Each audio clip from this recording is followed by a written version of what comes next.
What is up, everyone? Yeah, what's up, everyone? It's been a little while since we've had the last one of these, but with, a lot of stuff's been going on in the P Plus community, and I think it's a good time for us to kind of get back into doing this again. Especially with, a lot of places are having locals again. All the LAN majors have been announced, so it's been like an exciting past few months, I'd say. Yeah. It's definitely been a minute since we've been here, but since we last left off, there's been a kickoff of locals around the states. I think just about everyone's back to normal in quotes. Yeah, I think a lot of regions are starting up their locals again. Obviously some regions I think are still a little hesitant probably, but I think most places are, and taking appropriate precautions is necessary with the state laws and stuff like that. But I've been tuning into the streams all the time, and it's just fun to be able to watch all the events going on right now and actually have footage to see of the game that's on actual LAN rather than always being on netplay. So it's really exciting. It's so different watching these live tournaments as opposed to like the 2 years we've had of watching pure netplay stuff, where we can see our competitors face to face, see their reactions in real time to what's going on, hear some live commentary where they're not accidentally talking over each other because it's Discord and it's all we got. Yeah, definitely. And I mean, I do think that our community has done a good job of, keeping things active through the net play era. And, I think that's going to help us return to LAN with such a strong presence, I like things such as Wombat Wednesdays, Wednesday night fights. We had NFL on the West Coast, AFL on the East Coast, things like that. I feel like help keep the scene, thriving even in these tough times of the pandemic. So we did a good job, and now we're getting the reward of being able to go back. Yeah, hopefully, fingers crossed, everybody stays safe, and we can keep this momentum of coming back to LAN going, and not let this stupid Delta variant get in our way. Because I'm sure everybody would hate to see, something like Riptide being canceled. Knock on wood. But yeah, it's exciting stuff. So, as far as today goes, I guess we're going to kind of talk a little bit about what we have planned coming up. So, this is kind of going to be split into 3 sections with 3 different guests. So, our first guest is going to be Kumatora, and she's going to be coming on to talk with us about New England and their return to LAN and how their scene has been doing, both in the netplay era and now that they're back at locals. So, she'll be our first guest. And then we'll have Qtip to come on after to talk about PNW and basically the same kind of concepts. And then we're going to have Blank to come on to talk a bit about SoCal. All 3 regions have been, able to have a local recently, or, in the case of New England, quite a few, I think. So it'll be very exciting. Fortunate. So it'll be exciting to get to talk to everyone and see, what their opinions are. Another big subject that we'll be asking everyone about is, Riptide is pretty much a month away. It starts. All of us are probably going to be flying out exactly a month from today. Yeah, most of us, yeah. Yeah, so that'll be exciting. I think for all of us, we're all just looking forward. Everyone's kind of grinding for that, and it'll be exciting too to hear the different regions' perspectives on how they think their region's going to do at the event. Yeah, I mean, I'm sure everybody's going to be rooting for their side, but hopefully we have a little bit of like a more realistic conversation of who to look out for, who's gonna make some waves at Riptide. Pun intended. Yeah. Yeah, definitely. But there's a lot of exciting events going on there. I saw they did the draft cruise drafting on Project M Nexus the other day, and that looks like it's going to be a very exciting event. I don't know who's going to win, but some teams definitely look pretty strong. Stacked. Yeah. But There's at least not a singular team that I think is looking like they're going to take it. yeah, absolutely. It should be a fun watch either way. Yeah, and from there too, doubles will be fun. Team Lon Lon will be out at the at Riptide. Yes, so, sir. If you all didn't tune in to our last podcast, we had a section with Sengo about doubles, and he gave a really in-depth analysis about doubles and what he thought about the meta and things like that. So if you want to tune into that, you can hit !LLR. It'll link to our previous podcast on YouTube, so you could go ahead and catch his section on doubles. It was actually very interesting. He gave a lot of good advice. Yeah, I highly recommend taking a look if you have any interest in doubles, especially if you're going to be doing some big double stuff like Riptide. I highly recommend it. He gave a lot of good tips to make your doubles seem a little bit better. Yeah, absolutely.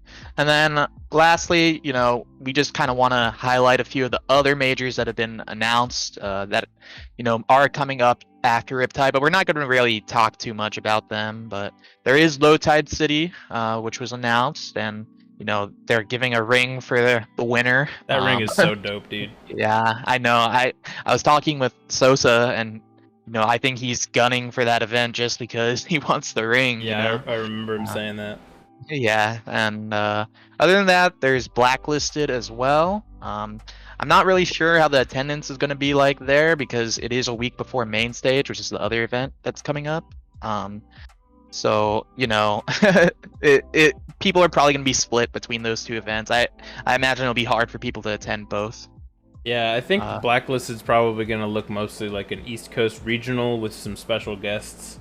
I know there's some people like Frost that are making their way over there and then going to Main Stage.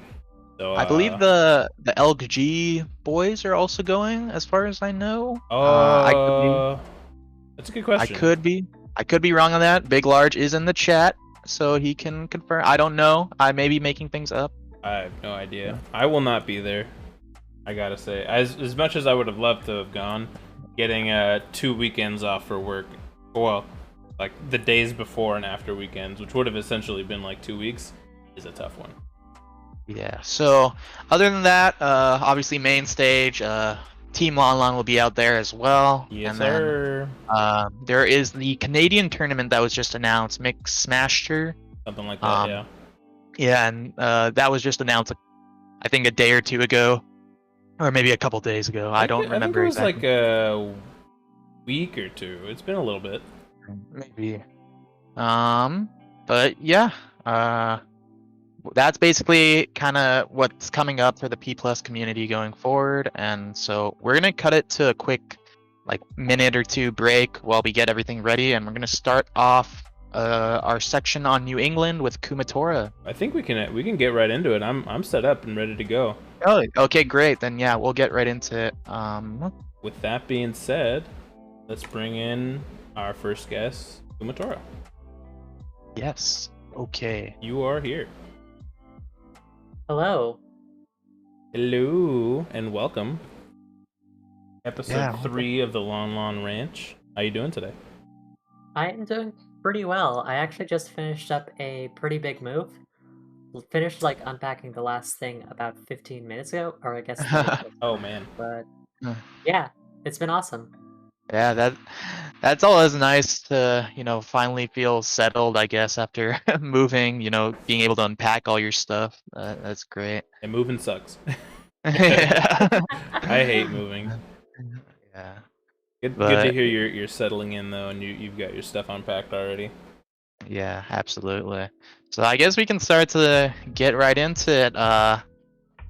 Tell us a bit. Let's start off with how New England was doing in the pandemic, and mostly on net play. I know that the East Coast did have Wombat Wednesdays as a kind of net play local that a lot of them would participate in, but I don't know if other than that, on a local level, if y'all played with each other a lot, or how did that really go when everyone was kind of forced into net play?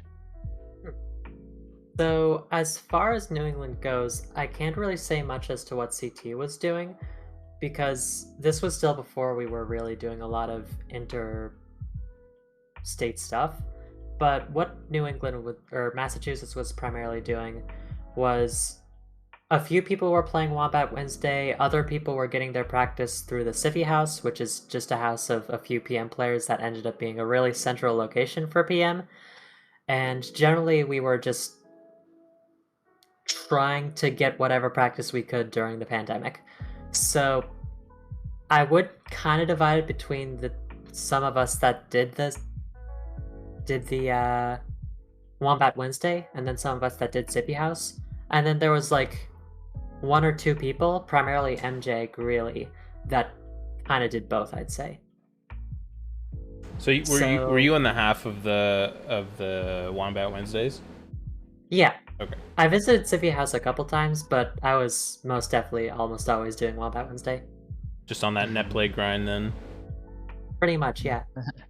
Yeah, no, and for you especially, I mean, we've seen your results. Obviously, it seems that you've improved so much throughout the pandemic. Do you think that a lot of that could be attributed to the work you've done during the netplay era, or do you think that netplay was a helpful tool in order to help with the improvement? Because obviously right now it seems like you're doing really well at your tournaments.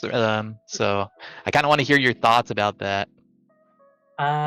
Honestly, it came in part from having a lot of consistent practice with people across the East Coast and Midwest pretty much through netplay, but also through kind of a shift in how I approached the game, basically. So before I was like a bit too focused on results and really just trying to like improve to like get good scores on the PR pretty much. But once I kind of shifted to that focus entirely on the game and realizing that I just love playing and exploring Ness, I just went towards that, and I guess that's motivated me a lot to put in all of the work that I need to be able to have results again. So it's kind of worked weirdly in the end, I suppose. Yeah, Right? no, that makes sense. Yeah.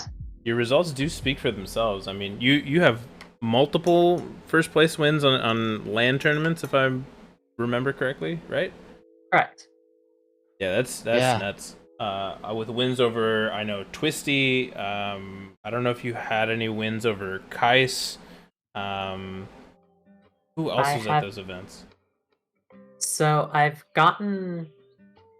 actually even with Twisty, and it's a really tight record right now. It's like 8-8 between us. And then wow.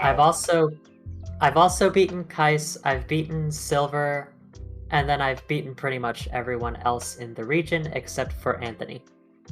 Dang. That's now going as Flagavis, I believe it was. Yeah, I think so. But yeah, no, I mean, it's been incredible seeing, how much you've improved and seeing the results that you're getting now. And I think, I kind of want to hear your thoughts about your region in general. Like, do you think that everyone is kind of playing at a higher skill level than they were before the pandemic, or are there some people who may have, yeah, obviously it's hard to sometimes stay motivated during things like the pandemic to keep practicing, but I kind of want to hear your thoughts. Like, do you think there's any players who have really also improved a good amount in your region? Honestly, I feel like MA in general has been really on the grind, both during the pandemic and after it. One of the biggest things that's come out of us coming back to offline locals is that we finally have both the CT and the MA locals on different days. So instead of both of us being on Thursday, we now have it so that CT is on Tuesday and Mass is on Thursday, and this has basically allowed a ton of different Mass players to go up to CT, and we've gotten a bunch of good cross-region stuff as a result of that. So some of the bigger people to have, like, I guess, benefited the most from this sort of grind, I'd say the person that's seen the biggest jump right now is Nick. So they started the season really strong with wins on pretty much everyone except like the top echelon. They ended up getting a win on Flip pretty early. They beat Flarp. They've got a couple wins on Motabug. MJ Greeley, etc. And it seems like they've gone from just kind of being the player that we all know is good but doesn't really put in that effort into pretty confidently sure that he's going to be top 5 at the end of the season at the moment. Or they're going to be at top 5. Oh, wow. So yeah. Oh yeah, that's incredible. I've seen some of their results as well, and I've seen that one clip, I think, of them doing up smash on Meta Knight into fair or something, and I was like, oh no, Zelda. Oh, That I was a little lost as to who Nick was for a second, but I do remember that clip, so now I know who you're talking about. yeah. Zelda's a character. No, yeah, but that's cool to hear that, you know, players are on the come up in your region, and there are people who are seeing good amounts of improvement, yourself included. Yeah. They're kind of just like one side of the story. If you want, I can start getting into a lot of the people, like a lot of the different storylines developing in both Massachusetts and Connecticut, because Yeah. there really is a lot going on right now. Yeah, so let's go ahead and start. I think a good way would kind of be, let's build up to swimming on land was kind of like the big event recently, right? And Yeah. at least as far as I know. So let's kind of build up from the start of your season, kind of how it built up to that event, because I think that was like the biggest one recently, right? Yeah, it was one of the 2 biggest ones so far. So Okay. we've had the opportunity to have 2 monthlies. So before either of those monthlies, we had our first weekly, and there wasn't really anything other than establishing what people were kind of expecting. So there was me and Twisty. Actually, hold on. I don't actually know if anyone was expecting anything like at the start of the season, just because everyone has been such on the grind, now that I remember, that everyone basically expected the entirety of the PR to be a complete toss-up. So you saw at the first event, Twisty and I kind of started pretty strong, managing to get first and second, and that's going to end up being a trend for the entirety of the season so far. But other than that, we saw players like Prince Fluff getting a really strong result beating Moto and bringing Twisty to game 5. We saw Nick beating Moto as well, and they managed to get to winners finals, losing only to myself and Twisty. And in general, there was just kind of like a lot of things going on that I guess the season started with an explosive bang. And then from then on out, we had like our first giant regional or monthly or something along those lines. And that was Revival of SG2. So this was the event that first got the CT and MA scenes together, and it ended up being kind of a crazy event. So if I can pull up the bracket, if I can find it quickly.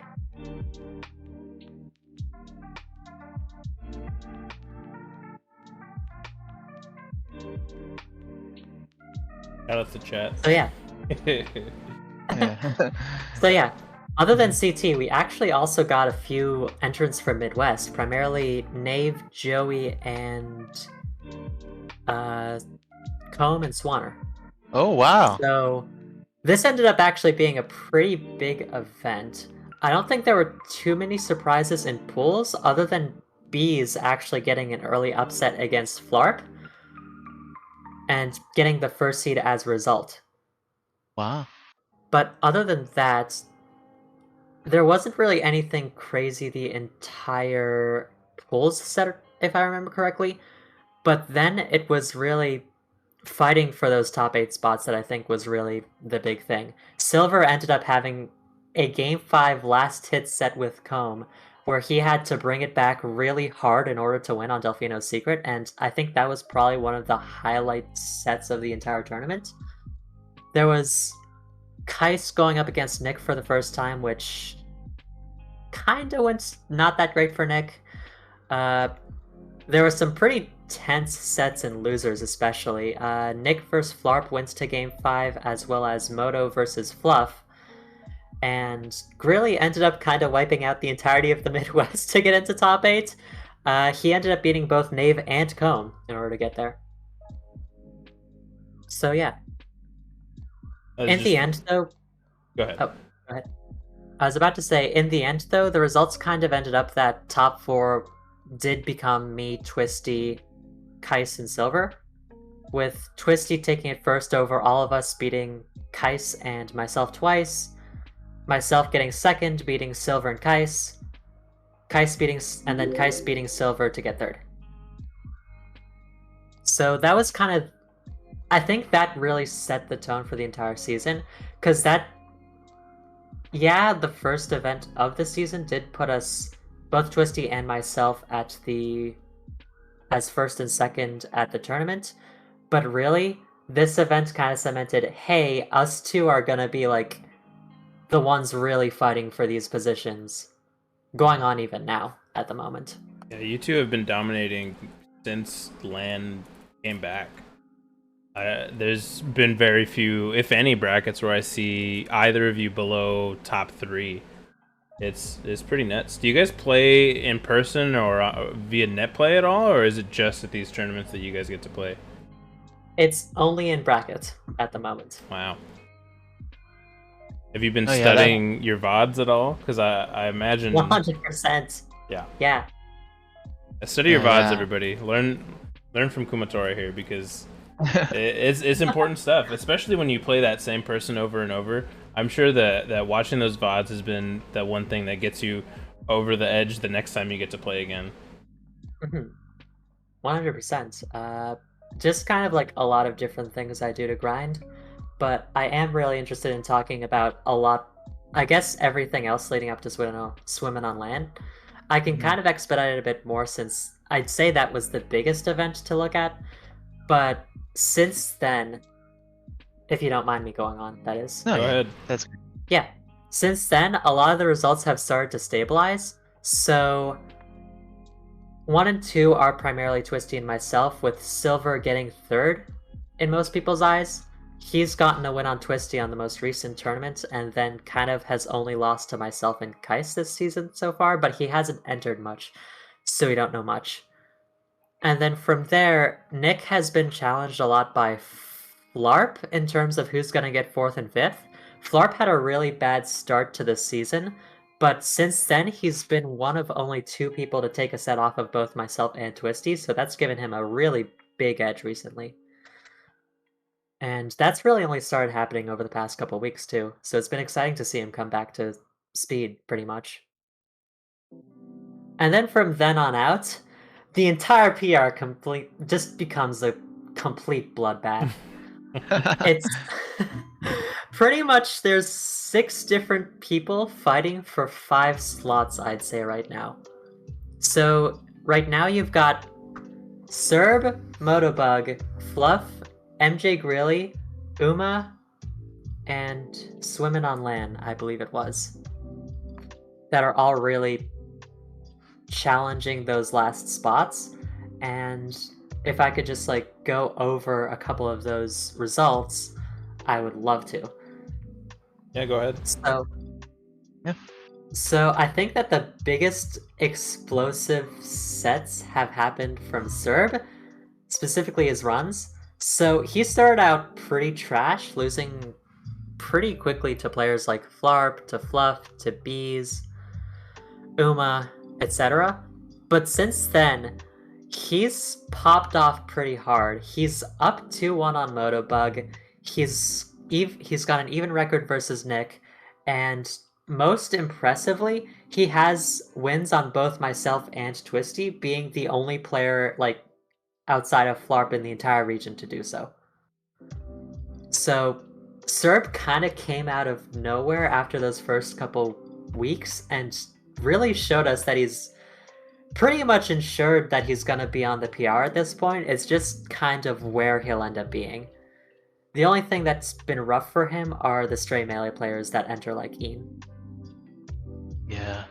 Oh yeah, I mean, I know that kind of struggle too when you play a melee character and you run into the melee players who know the matchup against that character really, really well, it could be a bit tough. But Yeah. it's cool to see that, sometimes I do agree that for some people right now is kind of a transition phase where they're readjusting to LAN, and sometimes it may take a few events to get back to your form and being able to perform well. So it's cool to see that Serb has started to pop off, kind of. 100%. Serb popping off is honestly the storyline that everyone in the region is loving to see right now, regardless of whether you're winning or losing to him. So yeah, he's been exciting to watch. Other than that, I guess next is Motobug. Motobug is kind of the player that had a tough time finding his footing early on. He ended up losing a lot to players like MJ, to Fluff, to Nick, to Flarp, etc.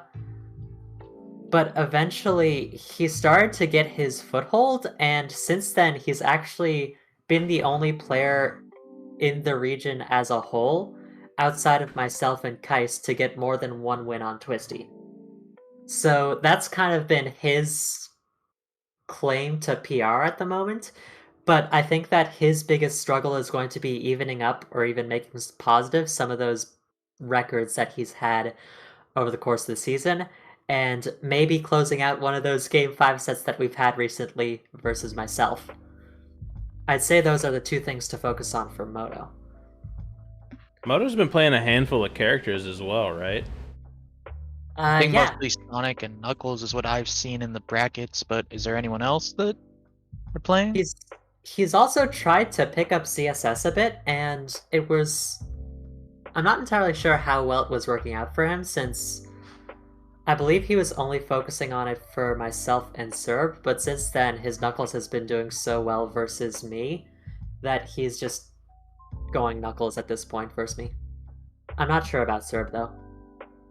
Knuckles is a good character. I think that matchup's pretty good for Knuckles as well. Yeah. I don't know about 100%. Sonic Ness, but I know that Knuckles Ness is not that bad. Yeah. Knuckles has really good buttons, honestly. Yeah. Very true. Especially that up tilt. Absolutely massive. Oh, that up tilt is so dumb. It's great. Yeah. And then your last few players, I think, were Fluff, Swimming on Land, and MJ and Uma. MJ and Uma. So Yeah. I guess you could go in a bit about the players. Yeah. So I think that the last player that's like a bit on the higher end right now is MJ Greeley. He's been doing pretty dang well, specifically versus the out-of-state players, and he's also gotten a win on Twisty as well. So as a result, I think that he's the last player that's kind of in that tier of MJ, Moto, and Serb. That's probably going to end up getting 6 to 8, especially since he's had his good out-of-region results. In-region, out-of-region results versus people like Comb and Knave, pretty much. Mhm. I think that the biggest thing that he's going to struggle with are his pretty poor set records versus Swimming on Land, which is Shay and Serb. But even then, he's not really fought them too much yet. Second, moving into the next tier of players, Fluff, I'd say, had a really good start to the season. He managed to get a win on Moto. He managed to get a win on Uma, on Serb, absolutely destroy Bees overall. But then he kind of started to not do so well, I think. Because recently he's kind of been starting to drop sets to players outside of that considered region of players, like Cobalt, alongside starting to lose some of his stronger records, like versus Uma. He's now 1-2 versus them instead of previously winning the first set. On top of that, I don't think they've had the greatest out of results, or out of region, so I think he's just primarily trying to get on the PR at the moment. Feel it. Yeah. A lot of And then- oh, sorry, go on. Oh. Go ahead. I was gonna move on. I was just gonna say that there's just so many like storylines here in New England I didn't even know. Yeah, Yeah, no, it's interesting to see how there's a lot of people fighting for these lower end spots, and that's always interesting, I think, when there's a bit of confusion of who's going to get placed where. It makes it more exciting to see how it plays out in the end. yeah, 100%. And then I'd say that the last two players, Shay and Uma, they've had relatively similar results recently. I'd say Uma's been a bit more on the peaks side, while Shay has been a bit more on the consistency side. Shay's not really lost much to players outside of her skill range, and she has a win on Shadowhawk, which is pretty good, but she doesn't have the greatest results versus, like, people above her, pretty much. The best that she has at the moment is a 2-0 record on MJ Greeley, and that's not the greatest thing. Whereas Uma, I would say, they've had a bit better out of region as well as having some better wins. For example, they have a win on Nick, which is really good, as well as a win on Moto, and I'd say both of those are pretty nice, as well as 2 over Serb, I just remembered. So that's been going well for them, but other than that, they've kind of also lost to some pretty rough people, like Vorpal and Makoshi haven't been so great for him. But other than that, wins on players like Coney, Sandy, Moto, Serb, Nick are all really good. And I think that rounds out Massachusetts in general. I would say so. Yeah. With that all being said, I imagine that all of those top names are probably what we want to look out for at Riptide. But is there anyone specifically you think that is gonna make some big wins at Riptide? You think? Honestly, I'm not entirely sure. It really depends on how each people deals with the stress of being out of region, especially for the first really big major back. Mm-hmm. So, like, I think Nick can possibly do it if they don't get ultra stressed from the competition. I think MJ can possibly do it. Flarp is someone that's always going to be kind of potentially make top 8, potentially like bust her out and get 33rd or something like that. Hey, 33rd is nothing to sneeze at a tournament of this size. We got 300 plus entrants, I think. True. Yeah. Flarp is very good in general. I didn't get to cover a bit of CT, unfortunately, but I would also say that Tice is gonna be absolutely insane at Riptide, I think. I would be surprised if he didn't make top 16, in my opinion. He's been on the grind really hard in CT, and he's only lost one event so far that he's entered. Oh, wow. Yeah. It's gotten close, to be fair, but outside of that first revival of SG, it's been really, really good season for him. Oh yeah, I mean, all that is... It'll be exciting to kind of see, I think, to... At least now people know the names a bit to be on the lookout for who they want. I think from there, we'll probably open it up to some questions from the chat. But I'm going to start with kind of one question that we had for you to begin this Q&A section is just, what are your thoughts on, Ness in P+, and, do you think that the character is at a good position, or do you have any kind of changes to the character that you'd propose? Oh boy. Ness top 5? Ness, actually though, Ness, I think, is in a very good spot in this patch. They've given him a lot of meaningful buffs, specifically to things like his recovery, to his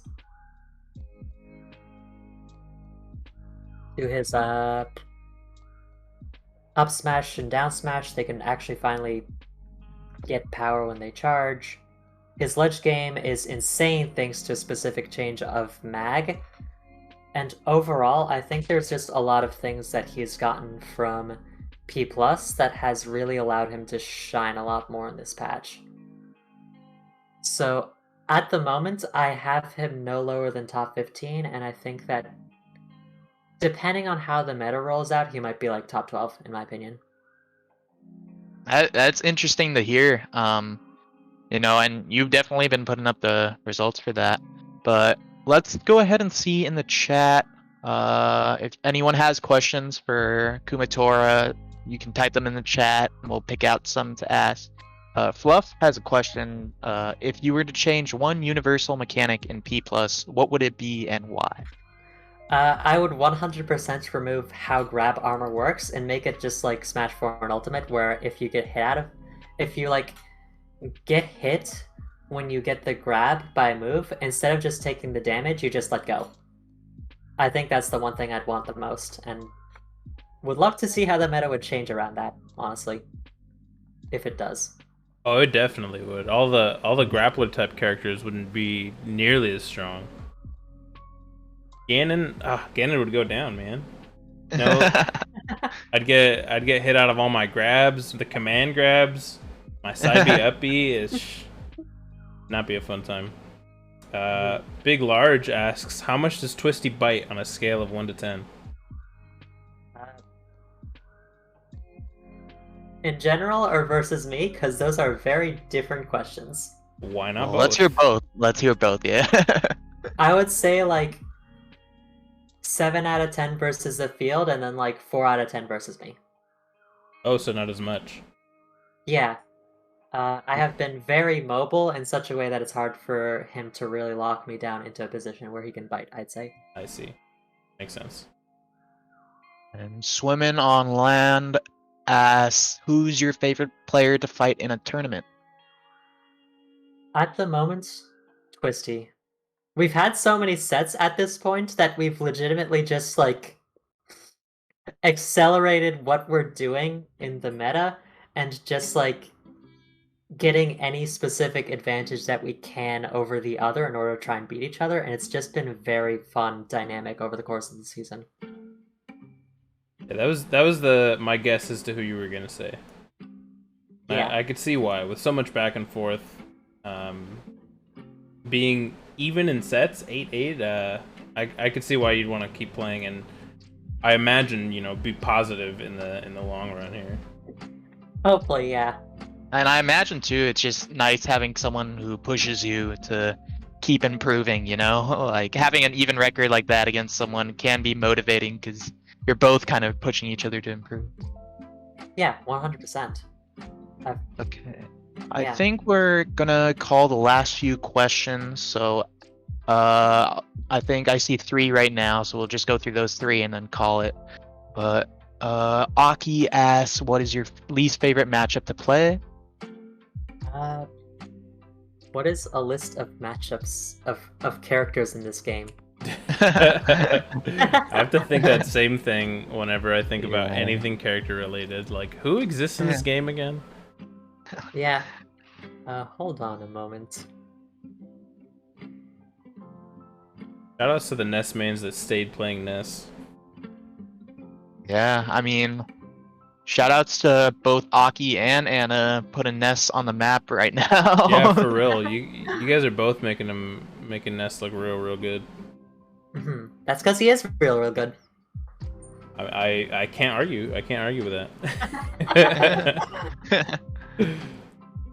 Yeah, I think that my least favorite matchups, I think that there's really 2 that I'm thinking of off the top of my head that I just really don't like.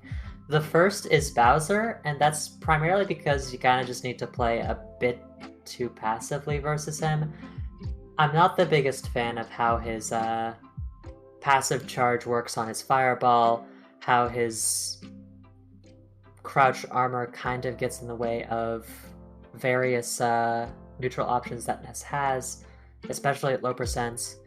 And I'm not the biggest fan of the fact that he can just kill you at like 70 off of a single swipe sometimes. That can just be really rough, especially if he can like get a read afterwards and just punish you really hard. And like comboing him isn't as fun as versus other characters too, just because he armors through things. I was more so gonna say sometimes it feels like you don't really need to put as much thought into your combos because he's just massive. This is true. But also, yeah that. Yeah, I can agree definitely with those points. Yeah, and then the other one I'd say was Zelda. I don't think Zelda's really that bad of a matchup for Ness. I actually think that Ness wins that pretty comfortably. It's just that playing Zelda, you have to play a really boring way. You have to play basically wait for her to come in because she doesn't have as many options to really push you in enough. And something like Din's is really easy for Ness to just mag, since Zelda generally doesn't have the speed to punish her or punish his magnet, which is a tool he's already using in neutral a lot, and yeah. Yeah, that makes sense. Yeah, fighting Zelda is not fun for most, if not all, matchups, honestly. Just because optimal Zelda is just so, like, you're just hitting and running, basically, or throwing out a bunch of whatever her dins is. Yeah. F-tilt's huge in this pack. Oh, don't get me started on F-tilt. To get that move out of here, dude. And then last two questions. One from Domlex. How do you beat magnet pressure? I don't know if this is a question kind of... It's probably hard to answer, I'd imagine, but maybe there's some options you can give. It really depends on what character you're playing, honestly. If you have a long disjoint like Marth, or are really fast like Meta Knight or Marth, then generally you can try and dash dance around any sort of magnet approaches or swap me out of the air. But in general, between how magnet works as either something that you can come in with or as something that you can be reverse and stay safe, as well as the fact that you can DJC out of it and mix up how you use your pressure, it's really just something that you have to figure out for your character. But the one general thing I can say, I guess, is that mobility definitely helps in this situation. But sometimes it's just overly safe. And Magnet's pretty good on both characters. Yeah. Mag is like easily Ness's best move, honestly. And the last question from Serb, I believe. Outside of the top 4, who scares you the most in bracket? I'm guessing that this is a New England question going for... Yeah, I think so. Twisty Kai's Silver. So honestly, if I had to put it as one person, I would put it as Hakeem, as Tastic in a CT. I just think that Nestidos can just be really volatile, and there's a lot of specific things about it that's really different from most other matchups in the game for Ness. And Hakeem especially has also been popping off pretty hard in CT recently, beating both Anthony and Kais recently. So all of those combinations make me absolutely terrified to fight Hakeem, honestly. Everyone else, I feel like I either have had opportunities to fight, so I know a lot more about what I'm getting into, or I have VODs of them, which is even better, and I can just like study up specific matchups or how they play or things like that. Cool. Yeah, no, that makes sense. With that, I think we're gonna kind of call the New England section. So we thank you so much, Anna, for coming on the podcast and being able to tell us a bit about your scene. No problem. Thank you very much for having me. I've really enjoyed this. Yeah, thanks for stopping by, Anna. We appreciate having you here. With that being said, anything that you want to plug before we transition here? Check out Game Underground Store on YouTube if you want to check us out every Thursday at 7. Or if you want to check out the CT scene, go to twitch.tv/HOGCT, I believe it was. And you can check out their scene every Tuesday at 7 or 7:30 p.m. Cool. So yeah. Well, with that being said, we're going to cut to a short break. Sorry. Yeah, we're going to come back with Qtip, but yeah, you can go ahead with what you're going to say. Yeah, I'm just making a quick correction. It was twitch.tv/HOG_CT, not HOGCT. So yeah. Okay, great. But yeah, we'll be back in a little while. Just a short break, and then we're gonna bring in Qtip to talk a bit about PNW and their scene over there. And with that, we'll be back in a bit. Be back shortly, Okay. everyone. Thank you very much. Bye. Bye.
Hello.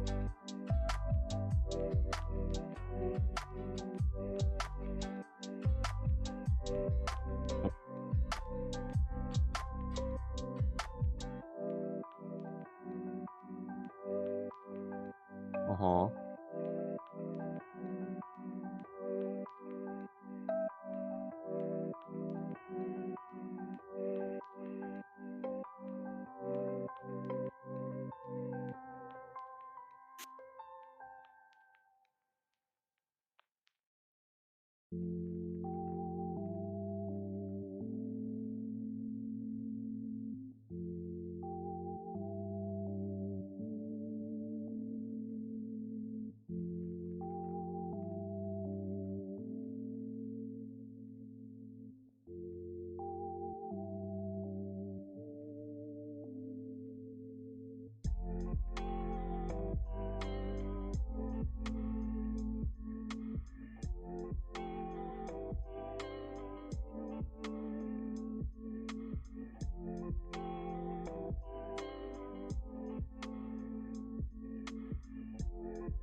Alrighty, this one's for Marshall.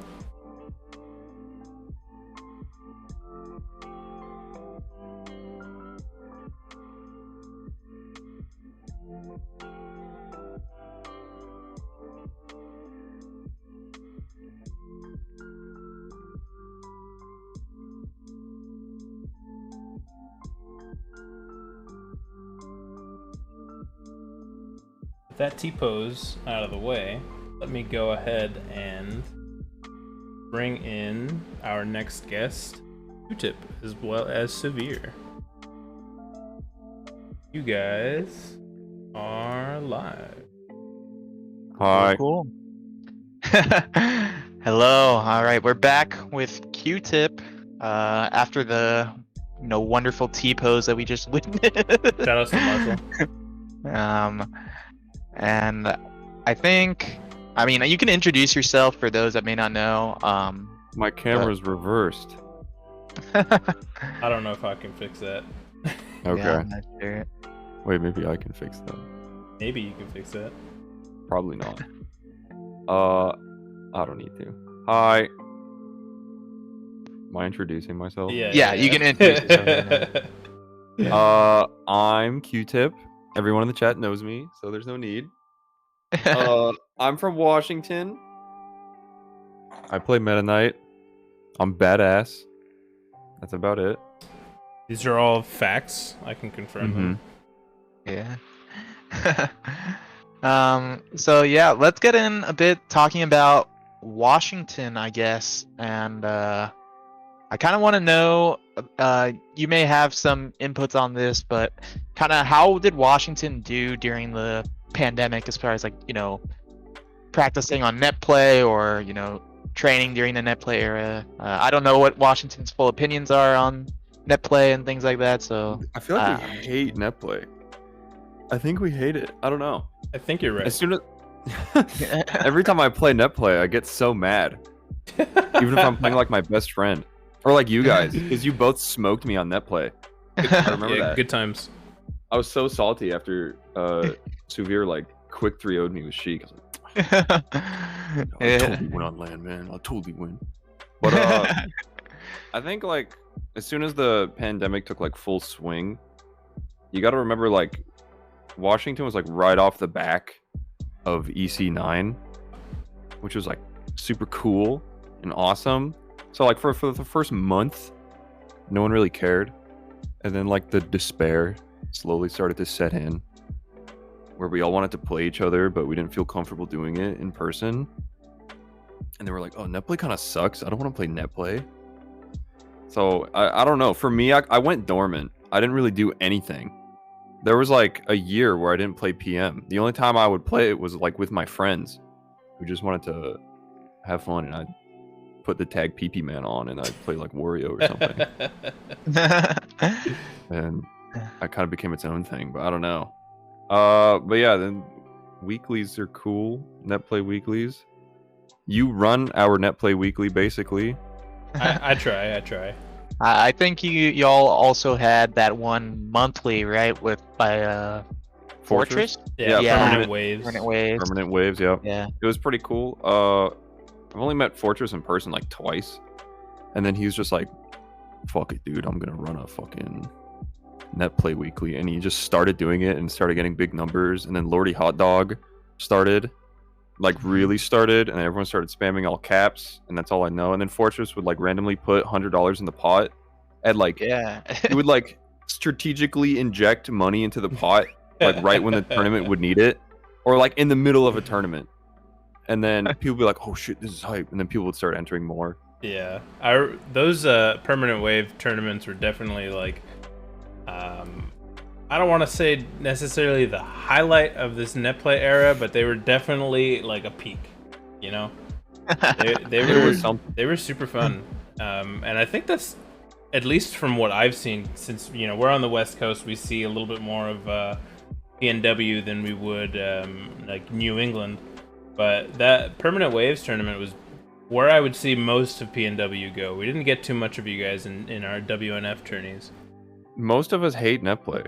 I don't blame you. Or at least yeah, absolutely. I do not. I hang out with. Yeah, it's everyone who did enter those tournaments is the people who didn't hate. Half of them still hated netplay, and you'd see like Chief in there every time. He doesn't even come to LAN tournaments, so I don't know like what his deal was. He just like shows up. Sometimes he would show up to LAN tournaments and then leave halfway through. Oh, I don't know, but other than that, I don't know. I would just hang with my friends. We'd occasionally do the Vax hangout where we'd all get together and then play in person, and that was cool. The classic. And then remember like halfway through it, like 2020, like the winter, and we're like, oh dude, things might be starting again pretty soon. And then we're all super wrong, but you start like planning big events. And you're like, oh, we could totally start doing these things like in the next like few months. So we have all these like big ideas.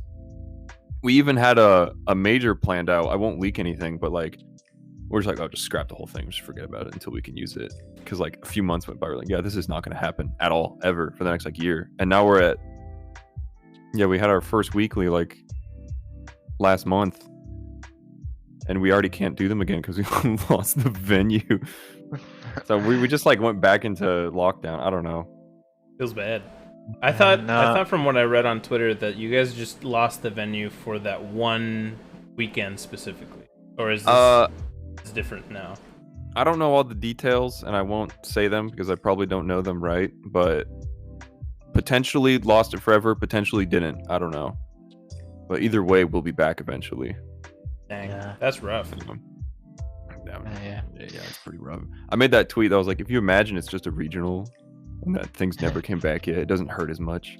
Yeah, and you guys definitely had regional numbers. 60. How many entries do you guys have? It was 52. 52. But challenge is weird, so it like does some because there was like buys, and I think it counts buys as entrance. Oh. So it booted her at 52 up to 60. So for like 30 minutes in the venue, when we check back, like 60 people.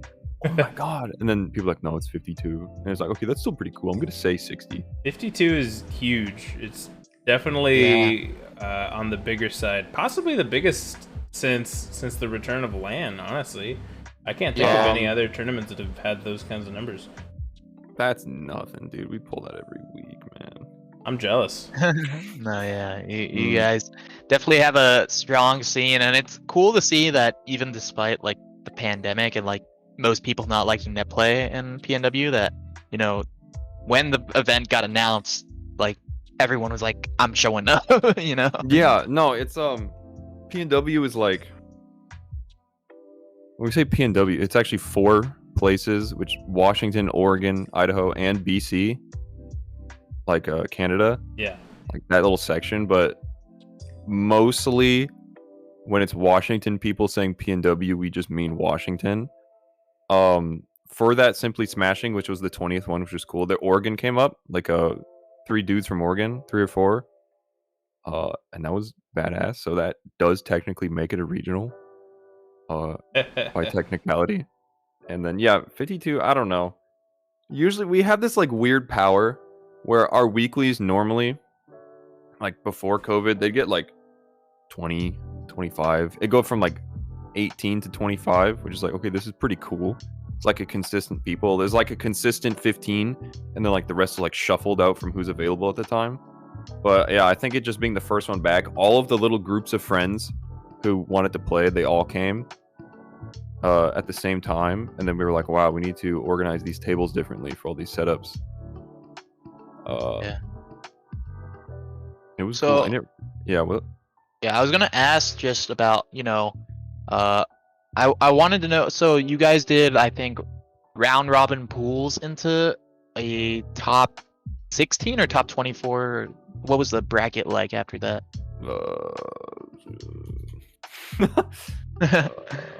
.com/ Okay, Marshall said top 24 in the Thank you, Marshall. I can't find chat. it.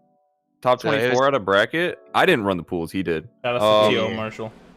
Yeah, I remember him and CD. He's in chat. They made the pools like on the spot because we got more people than we thought. And then some of the pools were rough, like self-sabotage pools, where Marshall and CD would put their friends, me and Forrest, into pools that were designed to make us lose. Right. Like they put Forrest into a pool with 2 Zeldas, one of them being bookkeeper, and he lost to both of them. No. And then he put me in a pool with the 2 people that always knock me out of pools early, and then the friend I went there with that is a lower level player, so I had to kill my friend.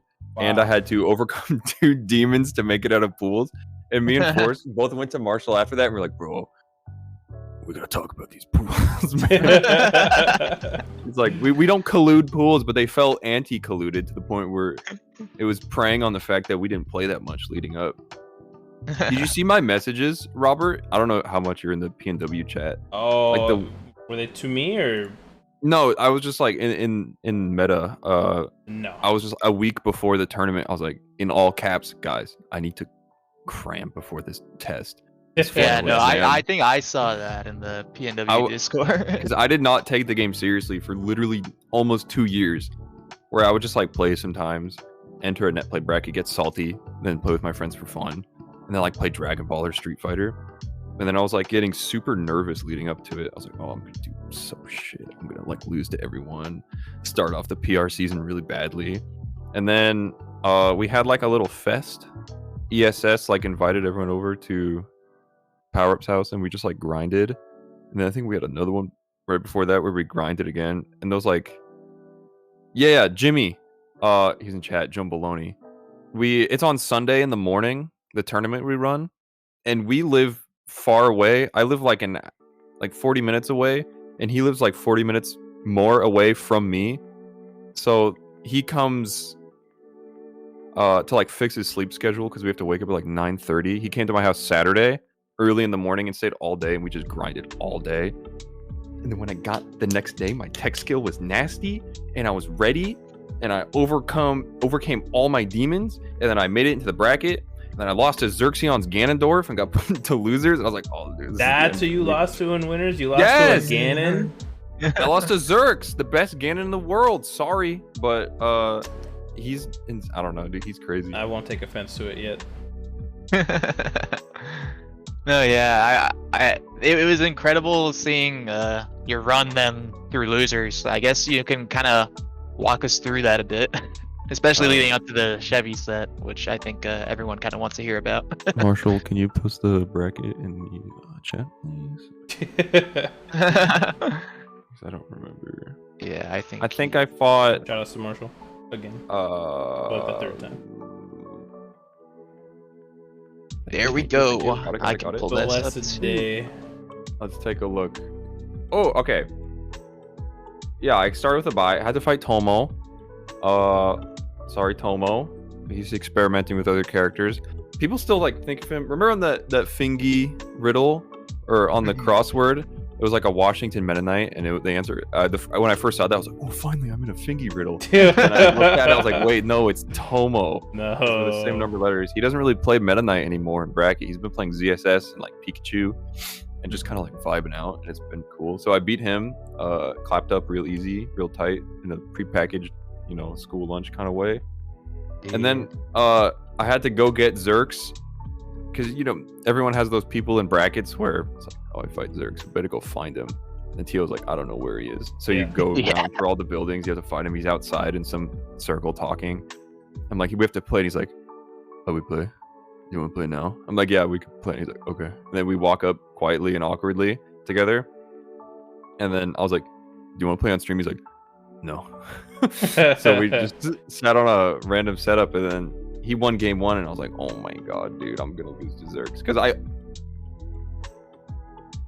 you lose, those people in bracket where it's just like, I'm just gonna lose. I'm not.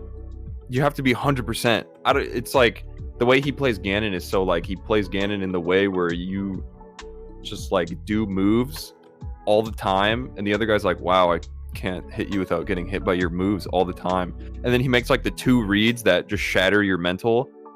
And then he just wins the set. That's just what happened. I just lost. I'm like, oh, I'm kind of happy I didn't play him on stream. That would have been weird. I kind of wish that had been on stream so I could watch that. Yeah, well, I mean, looking at his lead up to that, he did beat Bookkeeper and then Power Up into you. So he's crazy. Yeah, he's a little cracked. Sometimes he goes 0-2, and then sometimes he places the same as Chevy, the guy he came to the tournament with. Bro, that's how Ganon works. Yeah, and he also plays Mewtwo for the poo-poo matchups. The classic.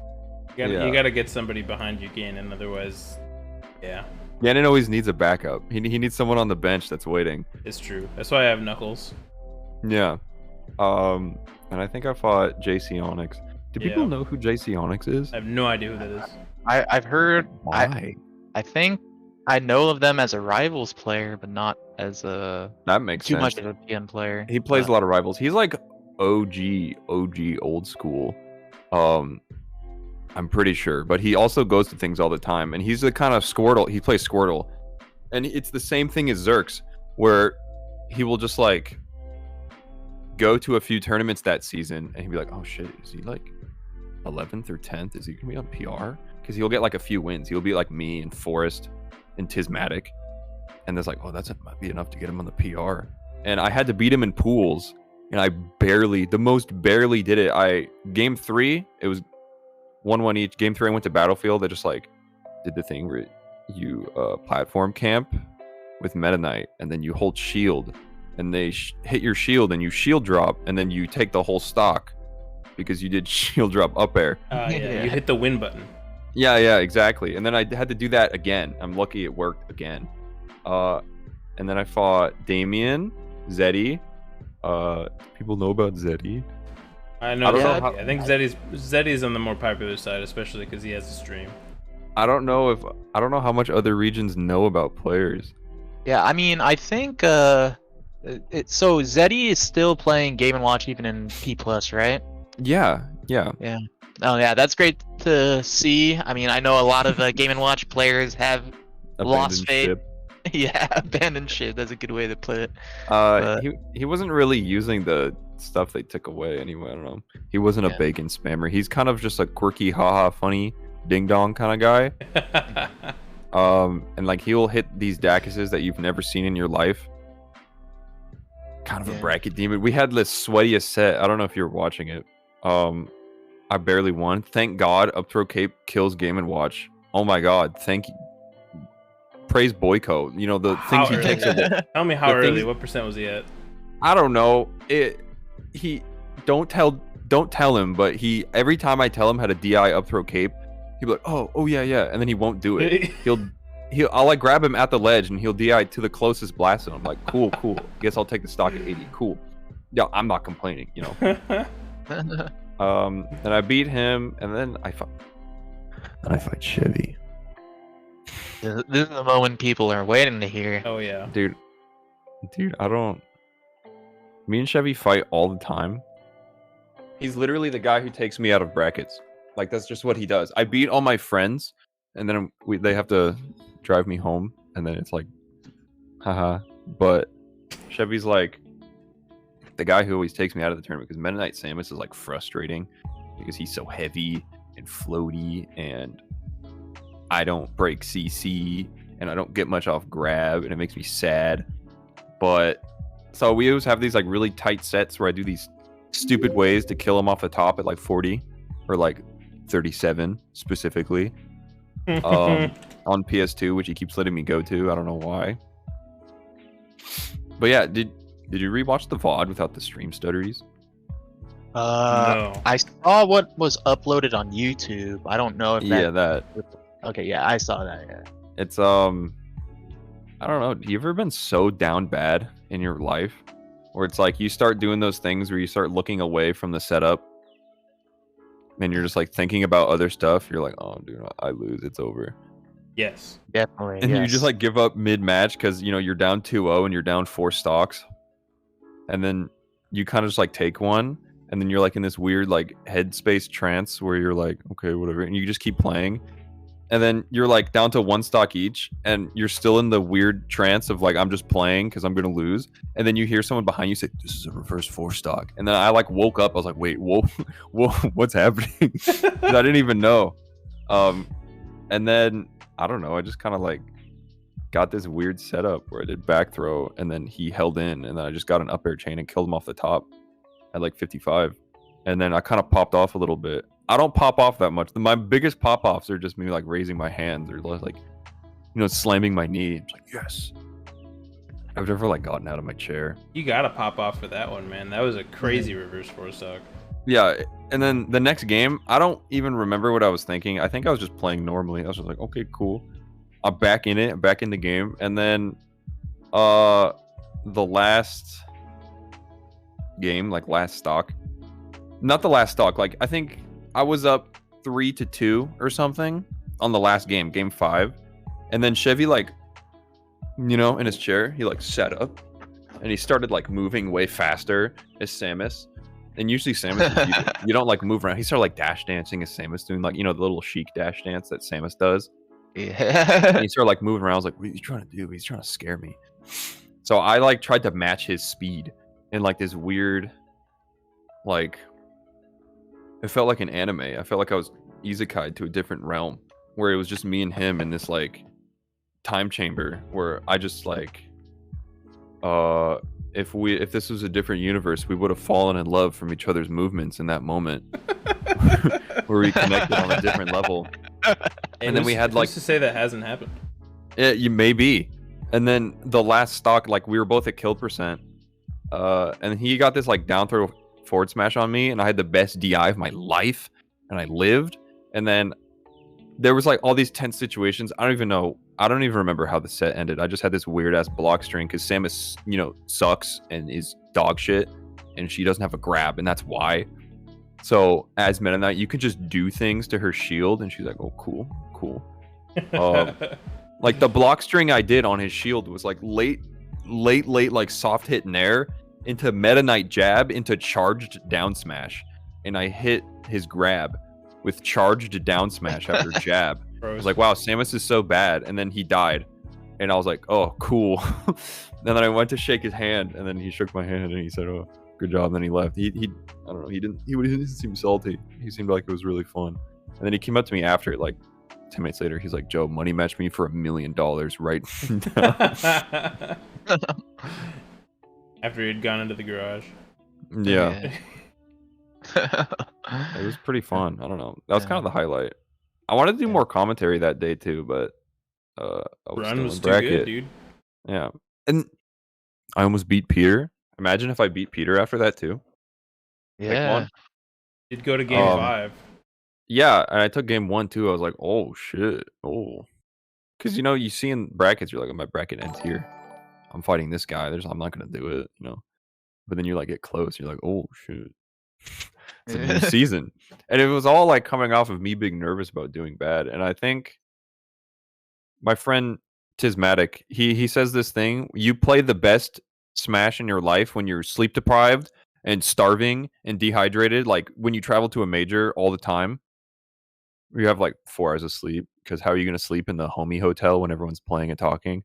And then you play the next day and you feel like shit, but then you just play out of your mind and your tech skill is like perfect. I don't know if this is translating to you guys, but I cannot. I understand, but I cannot relate in the slightest. That's just the experience me and him share. Where we play our best when we feel awful, and then we just pop off. I think it's something to do with making your opponent play just as shitty as you because of how shitty you're playing, and it rubs off on them. And in the last moment, you stop playing shitty, and then they're left playing shitty from you, and you like take advantage of it. And they're like, oh, pranked, bro. Fucking. These are the top tier Qtip strats. Yeah. No, we're taking a journey in the brain of Qtip right now. You just push all of your negativity onto them, and then you leave them behind. You're like, oh, see you in losers, homie. And you keep going. Write that down on your phone's notepad. Mm-hmm. Yeah, everyone's got to look at that piece of advice before their sets. But yeah, I mean, going off that, I mean, we're talking about like majors and things like that. Who all from PNW is going to Riptide? I know that I think at least as far as like the PR players, who all is coming out to Riptide? The PR, well, we have like 20 PR players, but only 10 of them get to be PR at a time, which is like the fun part. I think most people are going. I'm going. Top 3 is going. Pikmon, Aki, Chevy, which they're probably going to go on a tear. You know how Aki does out of region. No one's ever ready. Yeah. Peter's Ike is going to be there for the first time in full. Because last time, what was the last thing he went Ike at? What was it? Encore. Encore. Yeah, that was. E9? Yeah, his Ike was still a baby at both of those, but his Ike's like gotten a lot better, like way more consistent. He's doing way more tech. It's funny. He like asks Forest Fire for like, Forest, what do I got to do to sprinkle a little like cheese into my playstyle? And Forest is like, bro, forward throw dare at 0 kills people. And he's like, oh, and he starts doing it to me. And I'm like, oh, well, Forrest, don't tell him these things, please. I don't understand what it is with like top players getting advice from like not top players who play the same character, but I've now seen it in Peter and Forrest, and I also saw it when I was in SoCal, where my man Big Large was explaining like up throw bite to Sosa, and I was like, Sosa, how do you not know this? Wait, but no, okay. Sosa then in their next net play session tried it, and he was like, "This doesn't work. Big Large is wrong." So I have to call that one out. He was like, "This does not work." Do you remember that old clip of Plup winning that 1 p.m. tournament? And some commentator, I remember, who's like, "Yeah, up throw cape works at like all these percents," and he's like, No, it doesn't. No. Yeah, I remember that. You can't hit that. Look, and then he saw someone miss up throw cape. He's like, "Look, it's so hard. You can't do that." It's like, no, Plup, you can collab a little bit. It's like you always have the top player. Yeah, you always have the top player who's like good at Smash, and then the guy who plays the same character that's not as good at Smash, but he does all this character tech, and he's like some like prophet of knowledge. And the top player goes in to like buy a potion from the potion store, and he's like takes an enhancement buff, and then goes and destroys people with it. It's terrifying, and that's what they've been doing to conspire against me specifically. To varying success. But yeah, who's gonna be at Riptide? I'm gonna be at Riptide. Woo, I'm gonna win Riptide, obviously. You heard it here first. Those three, Power Up's gonna be there, Tismatic's gonna be there, Forest Fire's gonna be there. Oh, dude, I forget who my friends are. Everyone's gonna be there. Literally everyone. I don't know who isn't. That's dope that everyone's rolling out. We were one of like I remember when the post first, remember it like capped in like a few hours. Yeah. I'm so happy I like impulsively bought a ticket instantly and convinced all my friends to impulsively also buy tickets. Because then it capped and we were like, ooh, lucky. Oh yeah, I mean I got in on that second round. Where it closed in like a few minutes, and I was so thankful that I somehow managed to get that. I remember Switch tweeted like after he got off work, he's like, "Oh, cool, Riptide got announced and it's gone. Oh, cool." And then yeah, like the next day, the next wave came and everyone else got in there. Yeah. See how many people? That's like 380 something. Yeah, I think it's 384 or something like that. I didn't know that many people played this game. Yeah. I can't even name that many. I thought I knew everyone who played the game. I guess not. None's gonna be there. I hope I get to play him. You gonna enter PM? He did, yeah. He entered singles. We'll see if he actually plays. I can't remember the last time None entered PM and actually played PM. I think it was probably like Smash Camp. Smash Camp, yeah. He lost to Nog. Yeah. Nice. It was badass. What do you mean? Nog was losing, sure, and he's like, and then he went Bowser, and None was like, "Oh, bro, what's up, Bowser?" None's gonna need another 100 years to understand what was happening before he could win that. It just wasn't on his side. Yeah, Riptide's gonna be dope. I don't know. I hope Chevy doesn't bust her out like he does at everything we travel to, because he like fucks us up in region, and then he leaves and then like loses to a Lucario or something. And he's like, "Yeah, I don't know how to do those things." And it's like, "Oh, cool." Happens to the best of us, man. It does. I don't know. I feel like I do pretty good out of region just because I have the cheesy top tier shield protecting me from not going 2-2 and at least going 3-2. You know. Yeah, for me, I haven't even been out of region before. Because I'm more of a newer player that's like come up, but I'm excited to see the experience of going out of region for the first time. It's cool. It's cool. Yeah. I remember the first thing I ever went to out of region. I think it was something in NorCal. It might have been Fair and Balanced 1. Maybe, if you don't count Oregon stuff, because that's just like a 2-hour car ride. And I went to like EBB when it was 113 degrees. Remember that? Yeah, good times. Yeah, and I sat down at a set with Emu Killer that I was like strategically sniping. I was like watching him. I was like, "Oh, that's Emu Killer," because I was like a little nobody at the time. And we played friendlies for a while, and then he was fucking me up real bad, and it was really funny. I was like laughing. Sometimes you just need to get beat up a while till you can power up. Mm-hmm. Yeah. You got to be brought to the brink of death. All right. I think that I don't know if we have anything else really. I think that kind of covered most of what we've needed from the PNW side. I think we can open it up to chat with if you guys have any questions for Qtip. You can ask them right now. We're gonna start off probably with Chat.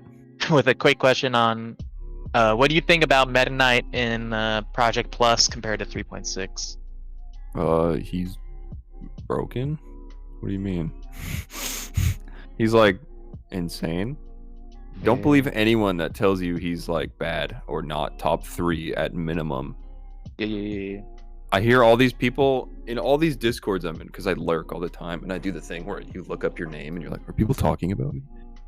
And then you see like one thing mentioned, or you see someone, because my tag, they talk about other things that aren't me, because it's like a toiletry. But people always, the ZSS is like the wave right now. Everyone's like talking about ZSS, like, oh, is she broken? What happened, dude? I don't think she's broken. I think she's just a top tier. Like, who does... Meta Knight's crazy. He's broken. Who does he lose to? Name 3 characters. That's a hard Fox? Wolf, maybe? Maybe. That's like even, right? I don't know. Mario? I don't know. I think he's crazy. I don't think he needs nerfs, because I hate nerfs and I don't want the game to change again. But yeah. He's really good. Like, I don't know. The only characters that fuck him up go like even at worst, right? I just think he loses to Fox, and that's it. Fox is insane. Yeah. Oh yeah. I think Meta Knight definitely is a beast of a character. He's just kind of hard because you have to play pretty hit and run. Breaking CC is frustrating with him, so like Meta Knight players will like complain more than they should, but don't believe them, because every time a Meta Knight like gets CC grabbed, he makes it back to stage when he shouldn't, like 3 times. He just gets to keep trying, and then he just ledge dashes with like 10 Galint, and you're like, oh, you know? Yeah. All right, so first question from Marshall. Joe, do you think my DDD is cool? I actually have never seen your DDD play, Marshall. His DDD has a cool name. Wasn't it Little Ooze Vert? Yeah. Yeah. That's pretty funny. You guys know about Ooze? Like the Shoomp? Yeah, no, just like you know about it from Fashoon, but it's like Washington. Yes. It's deep lore. We do not know. Well, I don't know. I don't know if you know, Robert. I have no idea. Well, we were just like when P Plus was like first coming out, we were just like talking about 3.6, and we're like, guys, what's our like final tier list after we say goodbye to this game? And we were just like making them and talking about them and insulting each other, you know. And then I forgot who, but someone posted a tier list, and it just had all the tiers. And then in the very like DDD was in his very own tier, and it was just called Ooze. And this is the first we've ever heard of this, and we just started laughing and like, what does this mean? What? The person who posted it never replied. They just had Ooze there, and there was no context, and we had to decipher this message. And then we were like, what? DDD is Ooze. And then Chevy just said DDD has no matchups, and it's like blew our mind at the time. And if you think about it, DDD is going to do whatever he's going to do despite who you are. He's just gonna keep doing his own thing, and that's Ooze. That's just what the name we get. He has no matchups, not a single one. What's his matchup chart? It doesn't exist. Ooze. So and then the best DDD player in our region for Shoom just like adopted it. He's like, Ooze time. And then we have the picture of Tismatic getting, you know, splashed by the Gatorade slime. It's pinned. It's just like a meme, and it's just like Ooze, because he lost to 3 DDDs in a row at the Crucible a long time ago, and it was really funny. Ew. Yeah. One just got oozed, bro.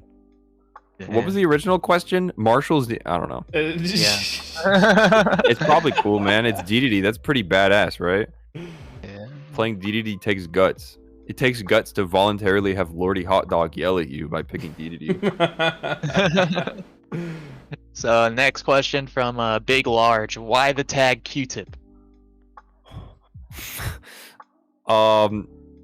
It's really stupid. When I was in high school, and I was like 14, like a freshman, and I was like getting into Melee because I was a doc kid. I played Marth, and we had this little Smash club at school where I'd go and get my butt kicked by this guy who played Falco, and I played Marth, and I was like, wow, this game sucks. And I was like, I needed a cool tag, and in my brain I was like 4 letters, because there's 4 letters on the melee like in-game tags, and I was like, because I played White Marth, and I was like, oh, Tipper, oh, he's white, oh, like a Q-tip. And then I was like, oh, Qtip, White Marth, Qtip, and that just became my tag. And I don't play Marth. I haven't for my whole life. It just stuck, and I'm like, oh, cool. Now I have a weird tag. I hate it. I want to change it, but it's no point. Too deep in. What would you change it to? I don't know. Something cool. Something not Something edgy. No, not something that ends in a vowel. Because you think about if you plan ahead with tags, you want it to be able to be chanted well. Like, what are the best tags to chant? Like mango. 2-syllable. Like the best one. 2-syllable ends in a vowel. You know who's chanting IBDW? No one. No one. You don't want it to end in a consonant either. Like Q-tip. No, I don't know. It's not as good. I think people say like Cody, which also, they do something else. Yeah. So I want a better tag for that in preparation for me being the best in the world and winning a giant tournament, which is what tags are for, Yeah. Yeah, you better come up with something good if you're gonna win Riptide then. Yeah, that's right. Or everyone's gonna be chanted PP man. And it'll be great. Yeah.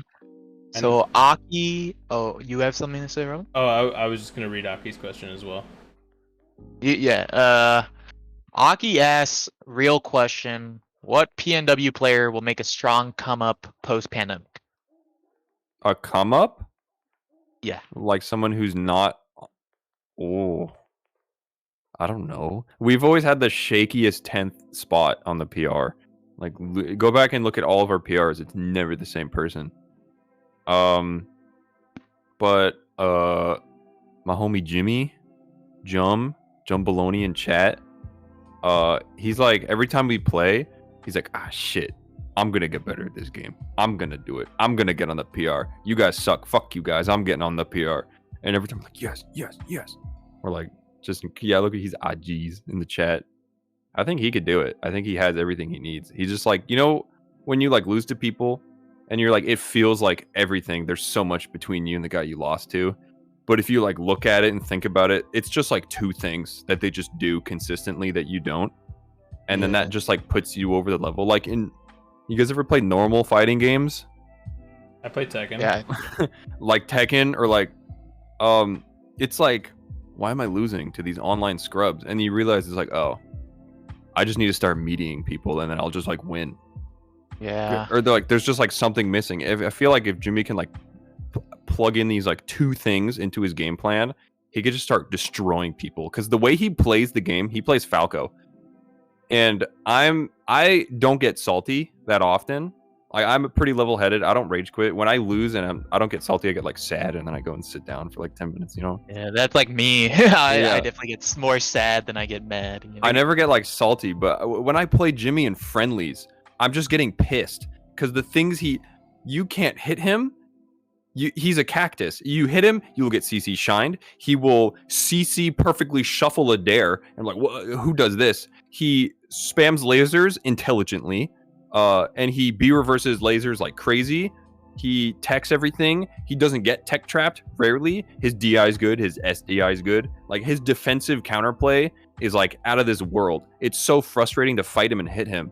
But then like, thank God he's still Falco, and it's like you combo him, he just die, But like, it's just like, if he starts like, he tilts people, but if he starts like tilting you and then like take the stock from like a 0 death, he'll just start destroying people. That's what I think. I think he's on the come up.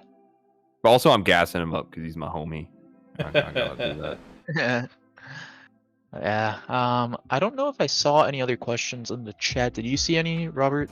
Give me one more question. Who's in the chat? Give I me did one more not see anything. Everybody's just talking about the boy Jimmy. That's right, Yeah. they are. That's right. Anyone got a last question for your boy Qtip? That's okay if not. I'm chill. Aki asks, do you think Ness is bad? Ness is mid tier. People who put Ness on bottom 5 are crazy.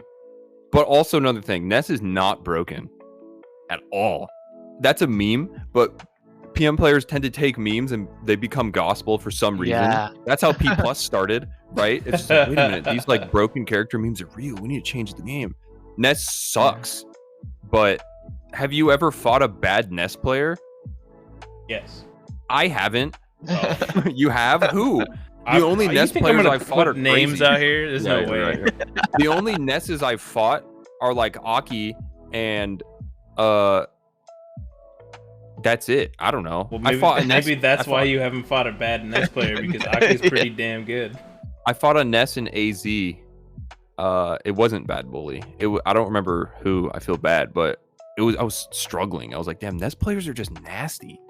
They're just crazy. Ness sucks, but they're just out here doing it. And then Ness is also like, he has the protection wall of floaty, fast frame 5 meteor dare, and he's also slippery, so he slides away, and he has a far-reaching recovery. So he has all these like anti-cheese strats where he can just like be consistent like a floaty, but then also fuck you up with crazy punish game. It's like, Ness is kind of consistent, you know. Yeah. I don't know. Ness is like mid tier. I don't know. Marshall, I'm about to time you out.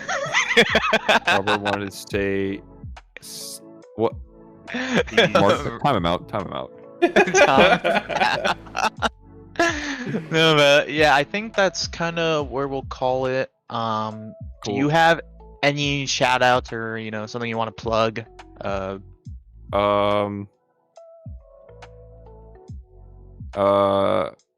Shout out to NNG, supporting the scene. Shadow organization, gang. That's about it. Do you guys want to see my posters on my wall? Yeah. There's more above those ones. Yeah, give us a little view of the cam. I got these ones. Oh. It's the Melee tier list, kind of. It's from that one guy who does the Dang, Vaporwave that's sick. yeah, the Vaporwave posters. That's it though. Oh, I think I messed up my cam. You see my Skog? This is my Skog, my jungle Skog. My friend Tismatic got me this for my birthday. He's a big bear. A really, really big bear, like the 6-foot bear? No, he's like 4 feet, but he's just big and fluffy, and that's it. That's nice. Yeah, I guess that's it, right? I don't know. Marshall timed himself out. Wait. That's right. Wait. No, he timed timed a out different Marshall. Not Oh yes. That's... my! What have you done? Oh, poor victim. But yeah, I think that's where we're gonna call this section. Thanks for coming on, Joe, to talk about PNW. Yeah, no problem. We appreciate it. We hope you had a good time too. I kind of just randomly spleeled about stuff, but I hope that's good enough. You did great. Yeah, you did great. Cool. Thank you for having me. It's cool. I like the chill little lo-fi setup you guys have. I didn't think it would be chill. I thought it would be cringe, but it was actually cool. Thank you. Thank you for calling us cool and not cringe. Not cringe, officially. No, Robert's pretty cringe. I don't think you've talked to him enough. I mean, yeah. No, but yeah, thanks for coming on. We're gonna cut to a short break, and then we'll be back with Blank to talk about SoCal and how the scene's going over here where I'm at. So tune in for that. We will be back in a few. Bye. Great.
We're back. Say hello to my dog. She's been chilling here on my lap for a little bit. Yeah. We bring in Suvir and Blank, and you guys are here. Okay, cool. But I can't see Rob. I'm back. Yeah, you can't. Yeah, if you want to see him, you could look at the stream link, but we can't see him from our side. But yeah, welcome, Blank, to our Hello. podcast. I guess you can introduce yourself a little bit if you want. I am Blank. My name is Brian Sosa. I am Sosa's younger brother. What else is there? Second in SoCal. Top 8 PM rank 2018. That's all I got. Yeah, no, I mean, I think your kind of career kind of speaks for himself. You're definitely one of the best players. Speaks for itself as Sosa's little brother. Yeah, I guess. Kind of in the shadow, but still a very strong player and one of the best to play. Appreciate it. But yeah, let's jump right in and let's get talking about SoCal a little bit. Starting with I guess we can kind of talk a bit about just like the West Coast in general, in the net play area. By West Coast, more so Southwest. What we kind of had going in the net play area, because I think at first, I mean, for you especially, you and your brother, you guys came back kind of because of the pandemic. Yeah, definitely because of the pandemic. So yeah, let's hear a little bit about that. Being stuck at home, got real bored. My brother built a PC to play Smash, and I was like, well, I might as well start playing too because I'm stuck. And then I built a PC, and then that was that. Without netplay, I probably wouldn't be playing right now if I had the choice, really. I mean, you have the choice now, but yeah, but now I'm in too deep again. You know how it goes. Yeah. Gotta farm our locals, steal our money. Too deep. You should make the local a $10. Oh my god. But yeah, I think it was kind of cool seeing both of you come back in the net play era, because in SoCal, definitely before the pandemic, like we did not pretty much everyone was like on their way out. It seemed it was dry. I'm gonna be real. I'm kind of disappointed in SoCal. Wow. And by kind of disappointed, very disappointed. You're the only one that has really like improved in SoCal. Like, Sneeze I'd still take does the same Sneeze stuff. Hey, he beat Ivan. Yeah, very good. And if he plays like that, he'll do well at most tournaments. But he just can't deal with me. I don't know what to say about that one. I mean, most players can't. Pineapple's not SoCal, Ronald. But you've improved a lot, Severe, and I have enjoyed the people that I've met through like netplay. Pineapple's a good friend of mine, and I wouldn't have met him if we didn't have this netplay era. Got to hang out with you a lot more, Severe. Rob, I get to talk to you more often. But I do miss, like, a big reason I want to stay is because I miss a lot of my friends, essentially. I got to see Ivan for the first time in like Years. 3 years. Yeah. So that was cool, and like I got to hang out with him. But I'm not really into the whole like improving thing. Like, I still play, and when I play, like, I try to be creative, but you can't teach an old dog new tricks. Will you consider yourself an old dog now? At this point, like I said, it's more because of like my mentality nowadays. It's like I don't care for improving. It's mostly just playing. And my brother will often be like, "Oh, like you should do this." I'm like, "Bro, I don't care." Is there anything that you think could push you to want to improve and get better? No, a big thing of mine is it was like an old chapter in my life, I guess. Like, yeah, I'm doing it now, but I don't like competition. Like, it stresses me out too much. It's really bad for my health. So even when I play other games, like my brother takes a lot of the games that he plays very seriously, very competitively, and always strives to like learn more. And I'm out here just playing roguelikes all day and just Yeah.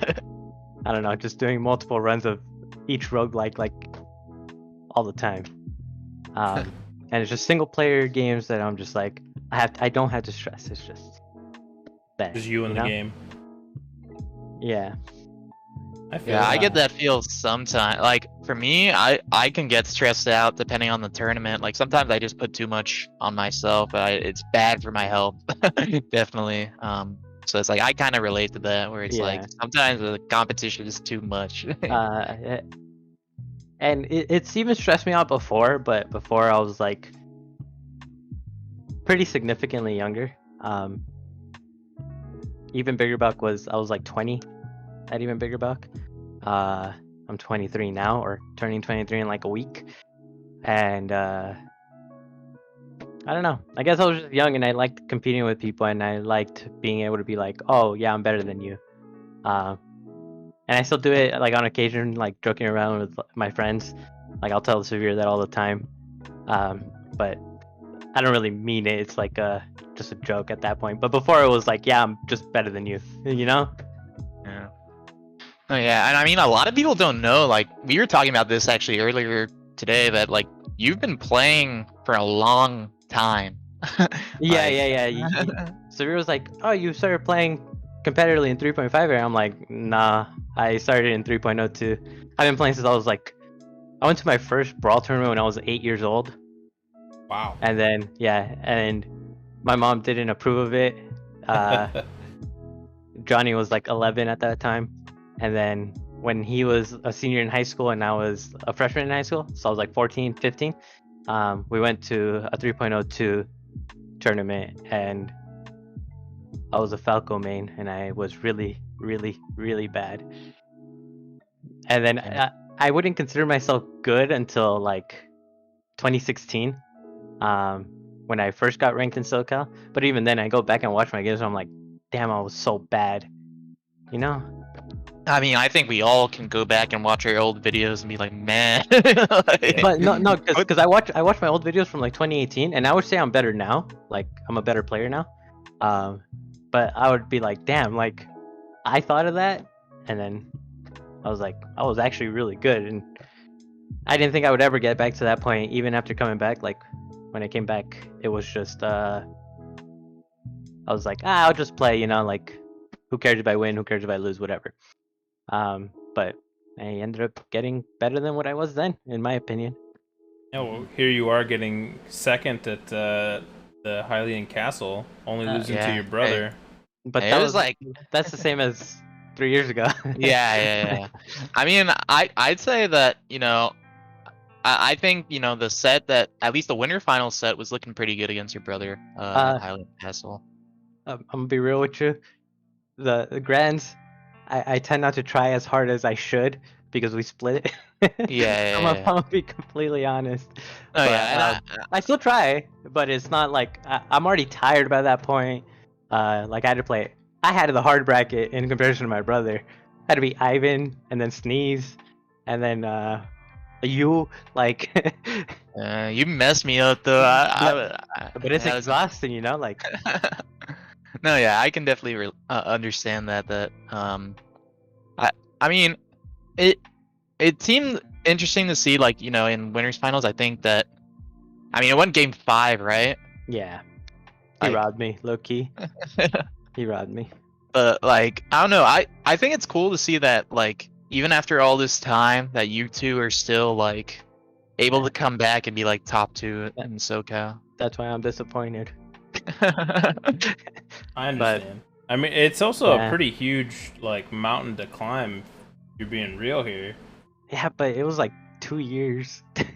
Yeah, but Yeah, it's I mean- 2 years where SoCal had a pretty similar instance of like similar to PNW where nobody wanted to really net play, Yeah.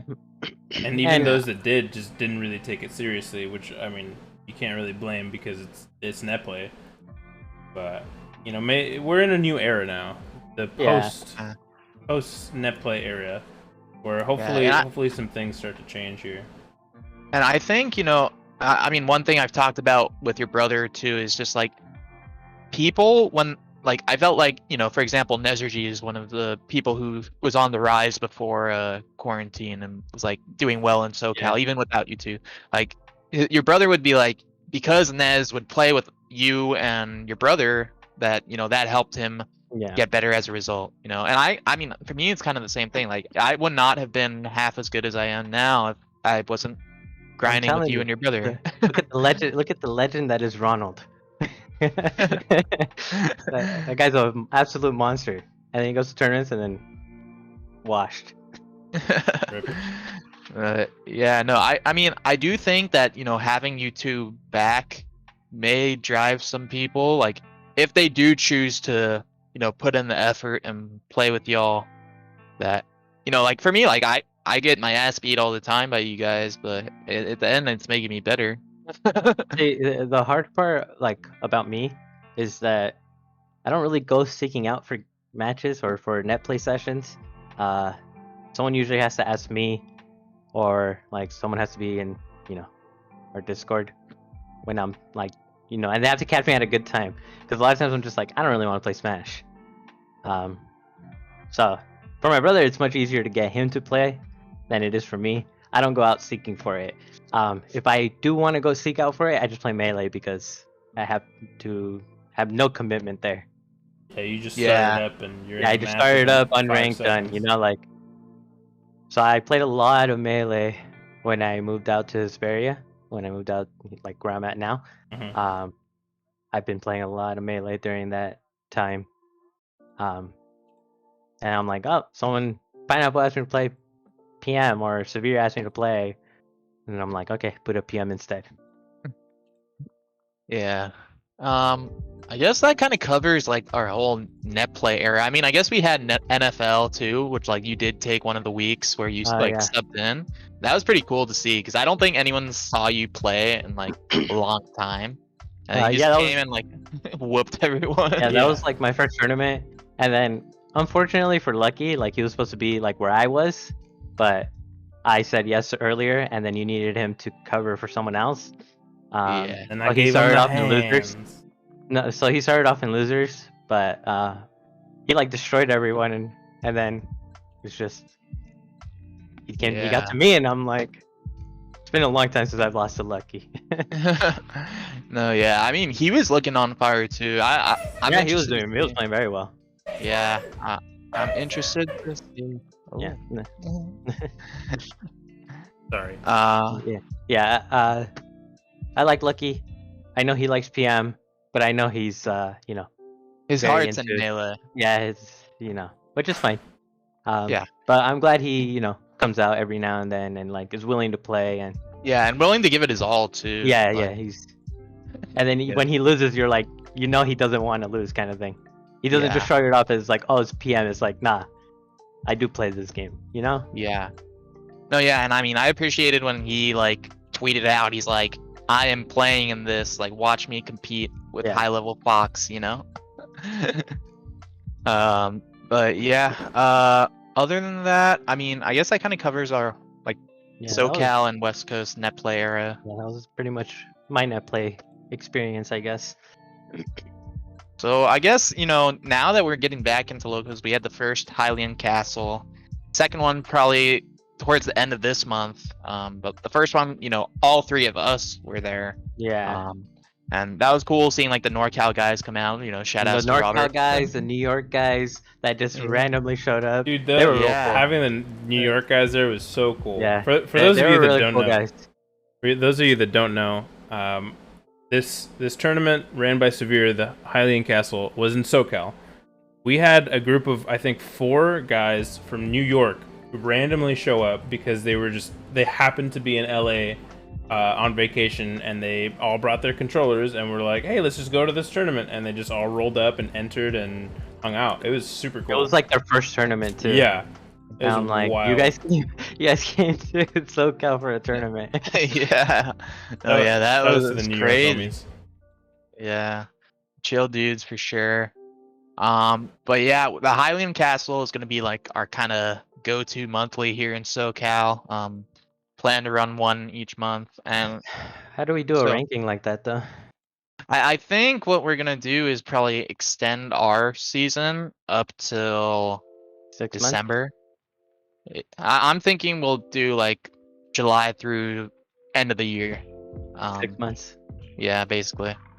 Yeah, I Um, think that's what NorCal is gonna have to do too, because we've only had the one local so far. We'll Yeah. only have one more coming up before Ascension, before Riptide as of right now, which is Ascension.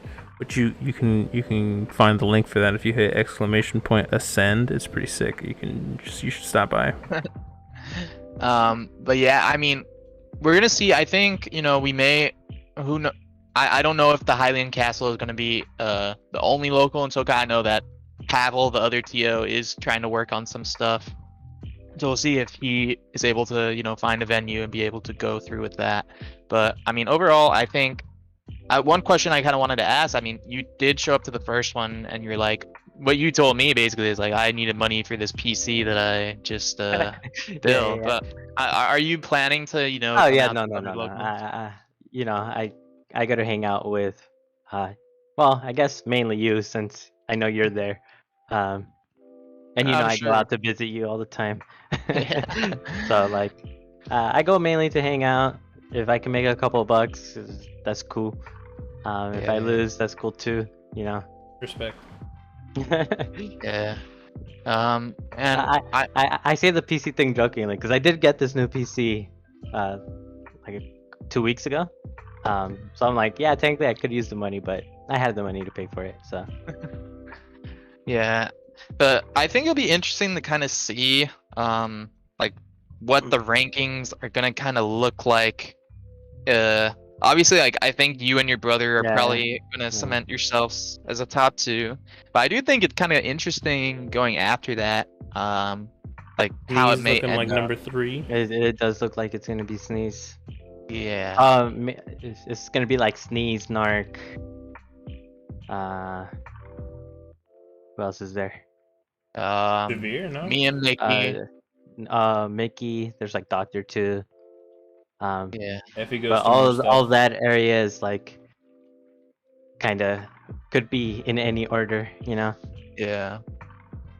Yeah, that's what I think the interesting thing will be, is like seeing if any of those players kind of emerge at like the top of that group. Like if someone's like more dominant in that area.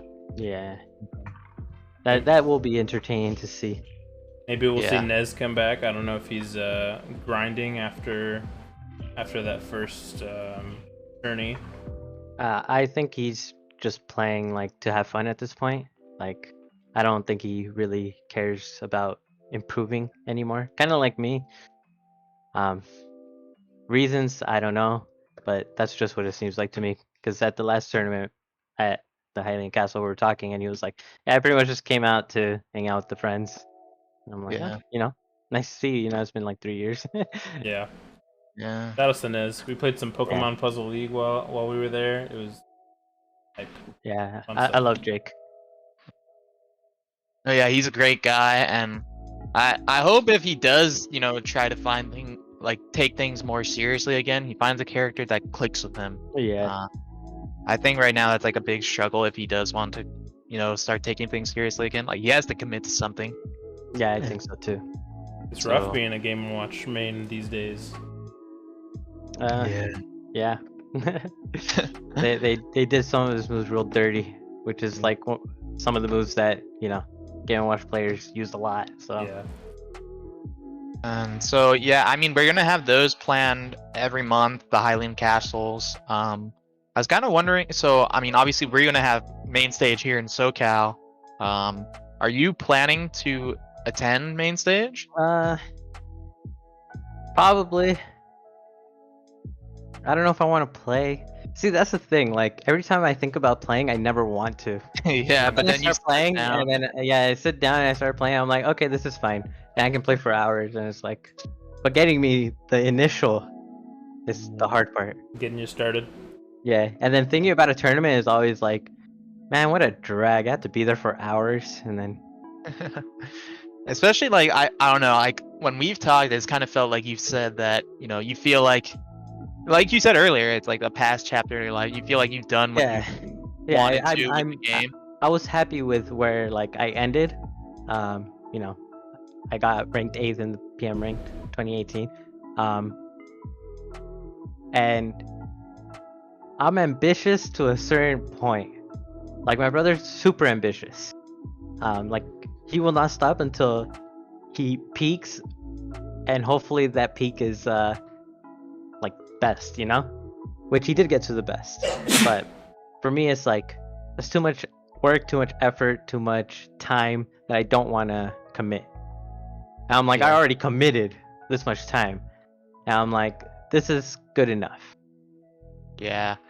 Plus, it's like I think at some point everyone's gonna move on to the next thing. Yeah, they do. and like, around that time, in 2018, actually, I kicked out of college. So when I got readmitted to college, I had to change my major and everything. So I was doing like school stuff for a while, and then I graduated, which is why I have some more free time.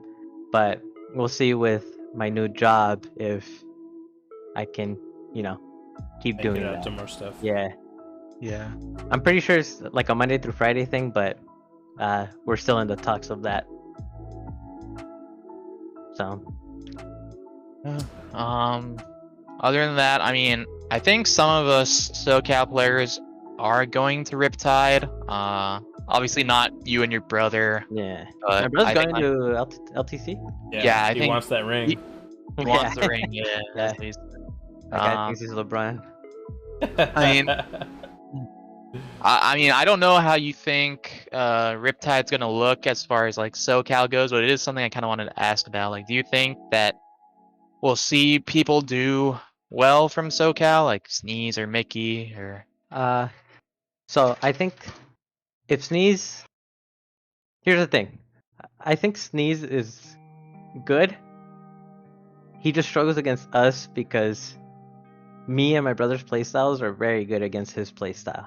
I think his playstyle is very good against other people. So I think he can do very well.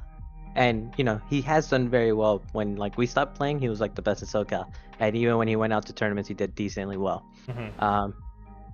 use Severe. You still need to practice. You know this.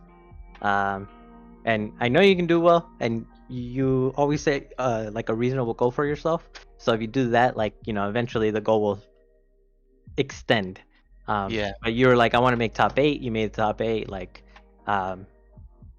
you know what your capabilities are, and it's just a matter of practicing to make them higher and get higher caps. But I do think your playstyle is very good against most people as well. Even against me, I think it's very good. So I do think you can do well. Who else is going? Mickey. Mickey is finally learning what I've been trying to tell him for 3 years. That when he plays hot, he's insane. He is actually one of the best players I know when he's playing hot. But if he even messes up like a little bit of tech, like it's over. He kills himself and then like he's done. So he did say that at the local that he felt like he was able to go back to like the basics, and like when he noticed that his tech wasn't like there, he was able to go back to the basics and well, I guess like play consistently. Yeah. So if he betters in that area, I think he'll be like a true menace. Because that's the thing, like if he's playing hot all day, you know, the heat runs out. But if he starts off with the consistent stuff in like early bracket where he doesn't really have to like do very much to win. Yeah, he doesn't have to exert himself. He won't get tired, and then, you know, he has to bring out the hard stuff against the better players. So I think that's what he needs to work on, and he said he is working on that. So I'm hoping he can, you know, fix that or better in that. I got to play That guy's Mickey insane. at the Hillian Castle, and we played in bracket. And I gotta say that it did feel like a bit of a different Mickey than when we played in. And it was because he Genesis noticed that his tech, and it's because he noticed his tech wasn't like there at that moment. So it's recognizing that and playing, I guess, basic, to pretty much compensate for it. Yeah, he was definitely playing on the simpler side, but I mean, he was still doing things that worked, and especially like in that matchup, Ganon Meta Knight, you don't have to overcomplicate it. You just go for the bread and butter stuff. That's all you need. And that's where I think he lacks. Like, he tries to go for crazy things and then he doesn't turn it off. We were talking about that like a couple days ago. Like, he said against me, he was trying to do like crazy SDI, and like, he goes into a tournament and doesn't like turn it off, so he'll just get destroyed. He'll get comboed like ridiculously hard because his SDI is just, he's trying new things, I guess. And I'm like, that's what friendlies are for. Yeah, definitely. I mean, it'll be interesting to see. I think SoCal is gonna be like in a pretty good spot. I mean, obviously we had out of region people at that local, but we did still get about like probably 20, I'd say, maybe worse SoCal. What did you say? Like 20-ish, yeah. Yeah. So 20-ish for probably SoCal, and you know, I hope that we get to see people continue to come out. It's always tough. Like, I've been thinking, you know, as someone who helps in the region with TOing, it's like, how do we get people to show up? And I think it's something that, you know, people like J Falls struggled with in the past too. It's something that everyone's gonna struggle with. It's like, how do you introduce someone to a game this niche and this difficult? Yeah. Like, yeah, I guess you can turn on ALC, but like, does that really bring people in? I don't know. That's an argument for a different day. Yeah. Yeah, definitely. For our tournament, it didn't bring anyone in, but yeah, I've seen Wombat get a bunch of new players with it, you know. So yeah, I think it depends on the scene. Yeah, 100%. I mean, ESS. I know they didn't have ALC, and they've had the biggest local that any of us have had since then. But that's just not how their scene kind of operates. They just never have cared for ALC. Yeah. Yeah. And I think, you know, it's good to see our numbers after, like, especially like before the quarantine. It's like things were dry out in SoCal. So it's like seeing at least some resurgence is like good, because the only big event that was really there is like the reunion that I ran, and I don't even know how that fucking happened. Like I got so many people to show up Yeah, randomly. you for got a that. lot of people to show up to that. Yeah, but I mean, obviously that's like a one-time thing. A lot of them did not come back after, but Yeah, you know, and it's like, maybe you know, they moved on. yeah, no, But a lot of them did. Yeah. Got 20 plus people. Yeah. So I mean, we'll see what things go. I think SoCal has potential. I mean, obviously, I do like too. I think I still really want to be good. I know other player. I don't know about a lot of the other players, but it's like if people want to grind, it's like we're Yeah. there. You know. Yeah, if you wanna be good, you gotta play. You know. Yeah. 100%. I I believe in you So- guys. I believe in Sneeze, Mickey, and Severe. I do too. And so we'll see. I guess from there it's like we'll kind of open it up to the chat if they have questions, but we'll start it off with the question we've kind of been asking everyone is like kind of about their Is my character. character broken? Yeah. I think she's one of the best best characters in the game. Probably like top 3. I still think Meta Knight's better than her. Yeah. I still think Wolf is better than her.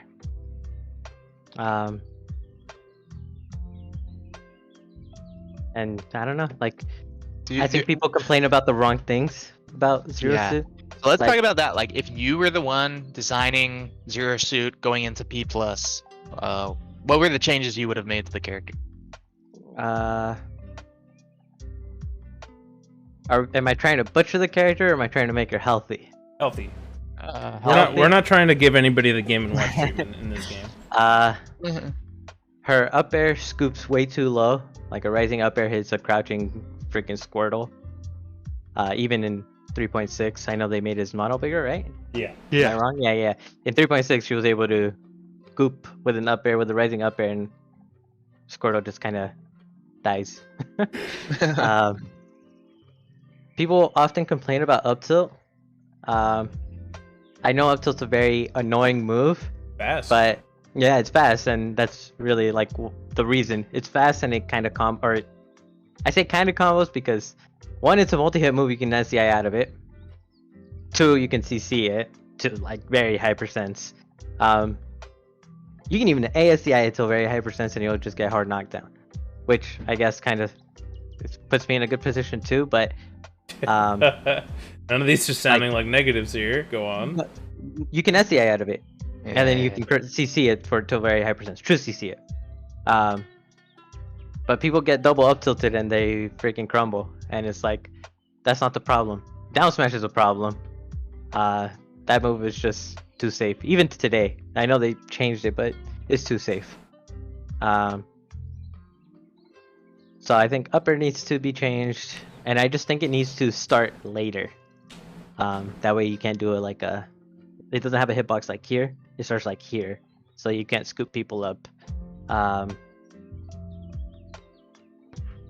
What about down? And down smash just needs to be less safe on shield. It needs to like probably do like less shield stun. That's like the best thing I can think of for that. I think there's a pretty problematic move, but I don't really know how it would fix that. I don't know either. I also- That move is huge and just combos like regardless of what part It's also- of it is. It's also my favorite move, so I'm a little biased on that one. But I do agree that I think that move is problematic. There's just way too much control with that move. Like, I've hit people with some crazy stuff because they're like, I didn't know it could even send that way, and I'm like, Yeah. well, like, I have a lot of control over this move. Oh, a big thing that people don't really talk about is freaking removing infinite walls. That needs to go. Like, as a Zero Suit, like, I enjoy it and it's very good for me, but that needs to go. It's just too, like, it gives some characters too much of an advantage. You Like mean cheek needle climbing. you Infinite mean walls like that like Delfinos. extend all the way down to the bottom? Yeah. Infinite walls. You know, they extend all the way. Sheik, needle climbing, Mario. Mario, Lucario. Lucario's, Samus. Samus, Yorosu. Like these characters get like an unfair advantage with that, and I'm like, they just need to go. Like, those are dumb. Yeah. What else is there? I mean, I was also gonna ask, what do you think about some of the other top players picking up the character, like Malachi has dropped his characters for Zero Suit. Stango has also picked up Zero Suit. Like, Boyko played a bit of Zero Suit. yeah, Pretty much the whole East Coast plays Zero Suit now. yeah, It makes sense why Malachi would switch from his characters to Zero Suit. I think Sheik and Zero Suit have a lot of similarities, but I think Zero Suit is a better character and has a better matchup spread overall.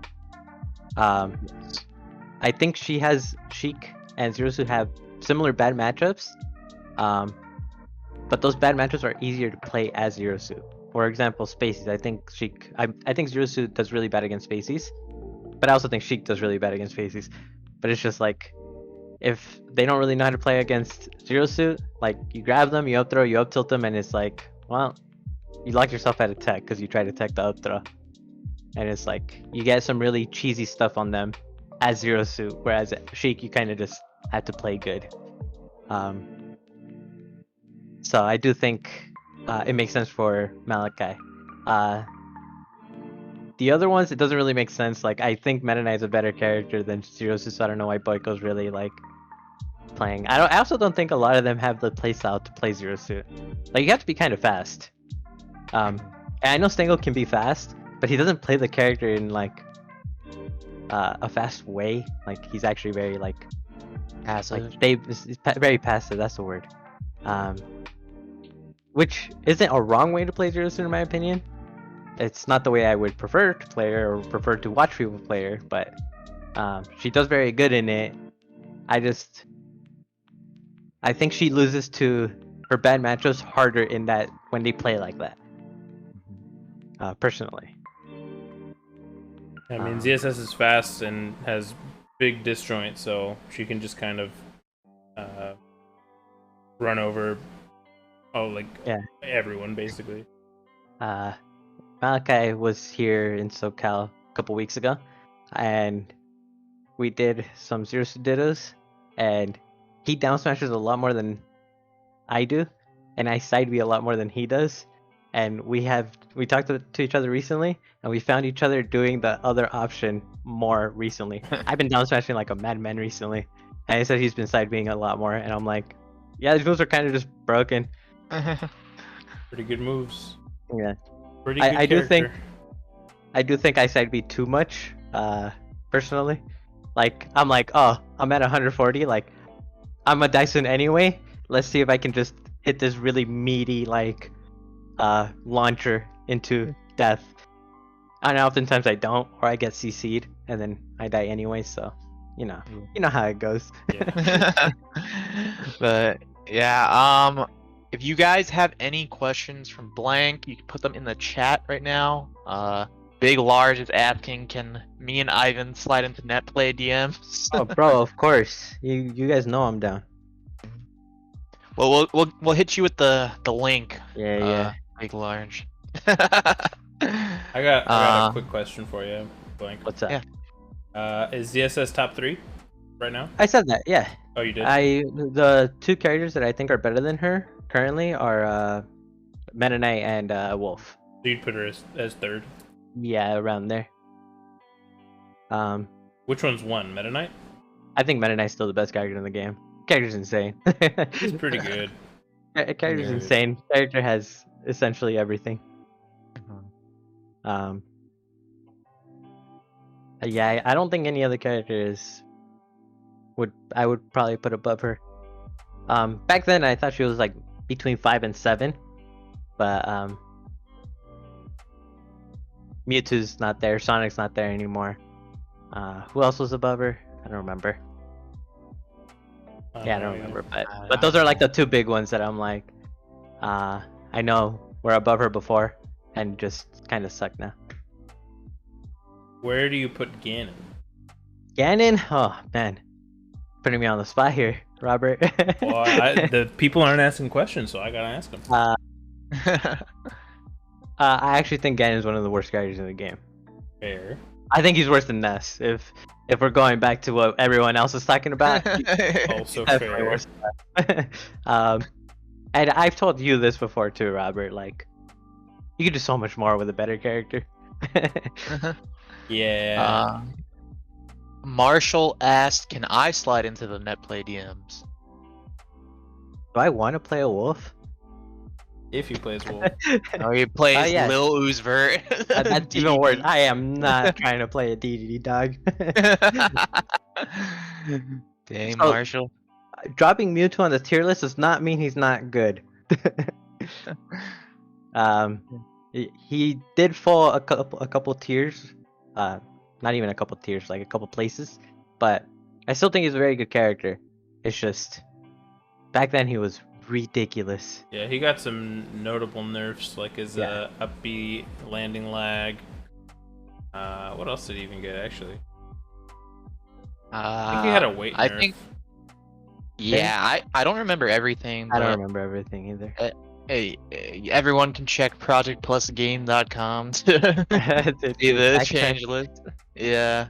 But yeah, I mean, I think also the fact that right now we haven't seen any top Mewtwo's. Like Fuzz is retired, so they haven't been playing much. And I mean, maybe when things come back, maybe there's going to be a Mewtwo that comes out of nowhere and Maybe. they'll do really well. That's what happened last time, you know. Homie Bert's on the rise, Oh. man. No one was I'm really invested playing in these Mewtwo. Bert stocks. Yeah. No one was really playing Mewtwo, and then Fuzz wrecked everyone at Bigger Belk, and then he was like, "Oh yeah, I'm just one of the best players in the world now." Yeah, so we'll see where Mewtwo goes. Anyone else with any questions? Okay, so one thing I always wanted to ask is how good do you think Sheik is? I think she's, I actually think she's just a worse Zero Suit, like almost exclusively. we've talked about this Pretty and I fair. kind of agree, but I don't think it's like too much Uh, worse. She's like right outside top 10. You I think she's think. outside top 10? Like right outside, yeah. What would I be top 10? We already have the top 3. Yeah. Then I'd put like Wario. People might give me shit for this, but I still think Fox is probably in top 10. That's 5, right? Yeah. I still think Mewtwo might be in top 10, but that one is probably just because thinking on the spot. Who else? About Sonic. I don't know. I haven't really seen what Wolf. Sonic can do nowadays. I already that's in the top 3. Oh yeah, Wolf. Let me look at someone's random tier list so that we can pull from it. I think Malachi posted one from what him and his brother, or him and your brother Him and his decided. brother. Him and your brother. Falcon, Yeah, I think Falcon is super good. DK. Falcon's just hard to play. I don't think DK is like there anymore. I think he's only slightly worse. I think Ice Climbers can be there. I think Diddy Ice Climbers Kong. can be there. Specifically, my Samus is in there. Yeah, I'll get to see your Uh, Samus on land next time. Hey, my Samus is heat. Um, Maybe Sheik is like top 10, maybe. yeah, I can agree. I think the character is pretty good. Yeah, I do think that the hard matchups, like you said, are harder with her than they are with Zero Suit. But, I also think you just have to work harder as Sheik. Like you can play very basic Zero Suit and get the same results as a, decent Sheik. You know what I'm saying? yeah, I feel I like- can understand Um, that. like But, yeah. when I say she's a strictly worse Zero Suit, I mean they have similar game plans. I just think Zero Suits is a little easier. and has more leeway. Like Sheik is actually just get the grab, try to take the grab as far as I can with mix-ups. Zero's is like get the grab and just hit him hard. Yeah, screw the mix-ups. Yeah, screw the mix-ups. And it's like, Yeah. oh, this guy's good or has like good SDI or like good defensive options, like or defensive play, and you're like, now I throw in the mix-ups. Yeah. Oh yeah. I mean, it'll be interesting. I mean, I don't know if there will be another patch, and we'll see if Zero Suit does receive some nerfs. But if Do I not, think Zero Suit deserves nerfs? Yes, she definitely does. I heard they might make Yeah. her a bit thicker. I Give her the Squirtle treatment. I don't know. I just think that the skinniness she is and like how fat she is like a mix of it is the problem. Not necessarily that she's skinny or that she's fat. It's like the mix of them is really annoying. I wouldn't mind if she was a little bit thicker. It's I like, don't think any of us would. I guess we'll take this as sometimes I lose myself in the game. Like I'm like, oh, what? Like I'm over there. You know, I lose her Yeah. too. Yeah. I guess we'll take this as the last question. From Big Large, how do you feel about Lucas and Ike? Luke is insane. He has a very like a very linear game plan.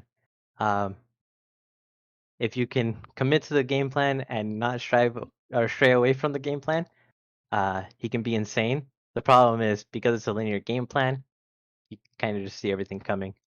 Doesn't mean that it's not hard to deal with. Magnet's super safe, you know. You get touched, you die. Ike, I have a little less experience with, but from what I played, I did better against Malachi Zero Suit than I did against his Ike.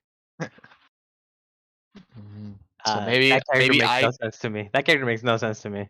Do you think Ike's good? Uh, How good do you think he is? I don't know. I know before, like, I don't know if it's just me not knowing how to play against Ike or Ike being good or me sucking against Ike. You know, there's a lot of variables there that I can't really like give a good opinion on it in my opinion. Yeah. Whereas Lucas, I play against Narc a lot, so but at first Narc was like, you know, contending with me and my brother, but figured him out. Now he like barely takes games off me. That's if he takes any games off me in a session. Wow. Luke is hard, man. Yeah, I guess we'll call it there. Do you have any people you want to shout out or anything you want to plug? To plug, no, I do have some shout outs though. Severe, thank you for having me. Thank you for running our tournaments. You know, always a pleasure. And you, Robert, without you, the West Coast would have died. I tried. That's pretty much it. Well, thanks for joining us, Blank. It was nice having you here.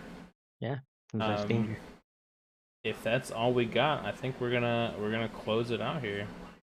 Yeah. Thanks everyone for tuning in. I think this was a great podcast. We got a lot of good stuff. Didn't you have an announcement?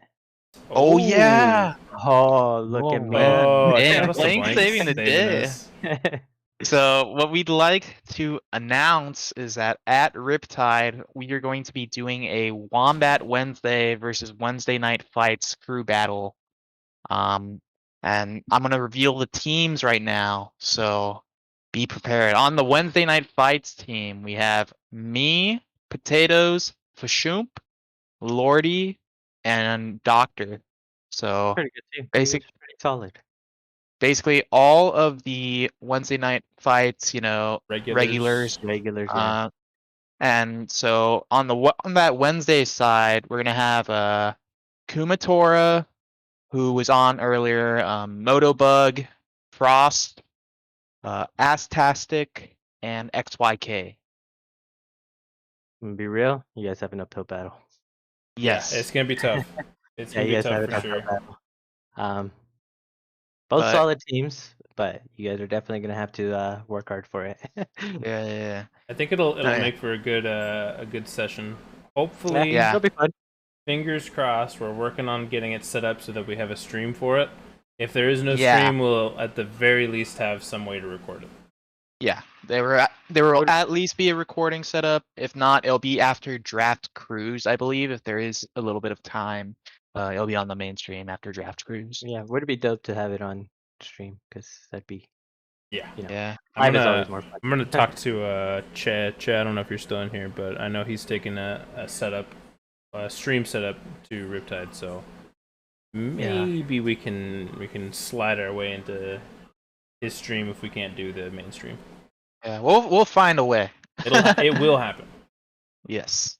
So that's what we wanted to announce. It'll be interesting. I think it's cool to see like the two net play locals kind of go at it. So we'll see how it goes. Yeah, should be fun. But yeah, with that, thanks for reminding us about that. Yeah, I was for real. totally gonna forget. But yeah, we'll call it there. Thanks everyone for tuning in. We'll be back probably, I guess, after Riptide now. Yeah, I think so. And we'll see, like, kind of recap and see how things go. But yeah, this will be uploaded to YouTube.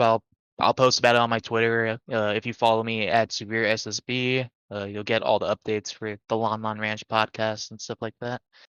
I will retweet them at Potatoes or Yum 7. At SoCal Blank.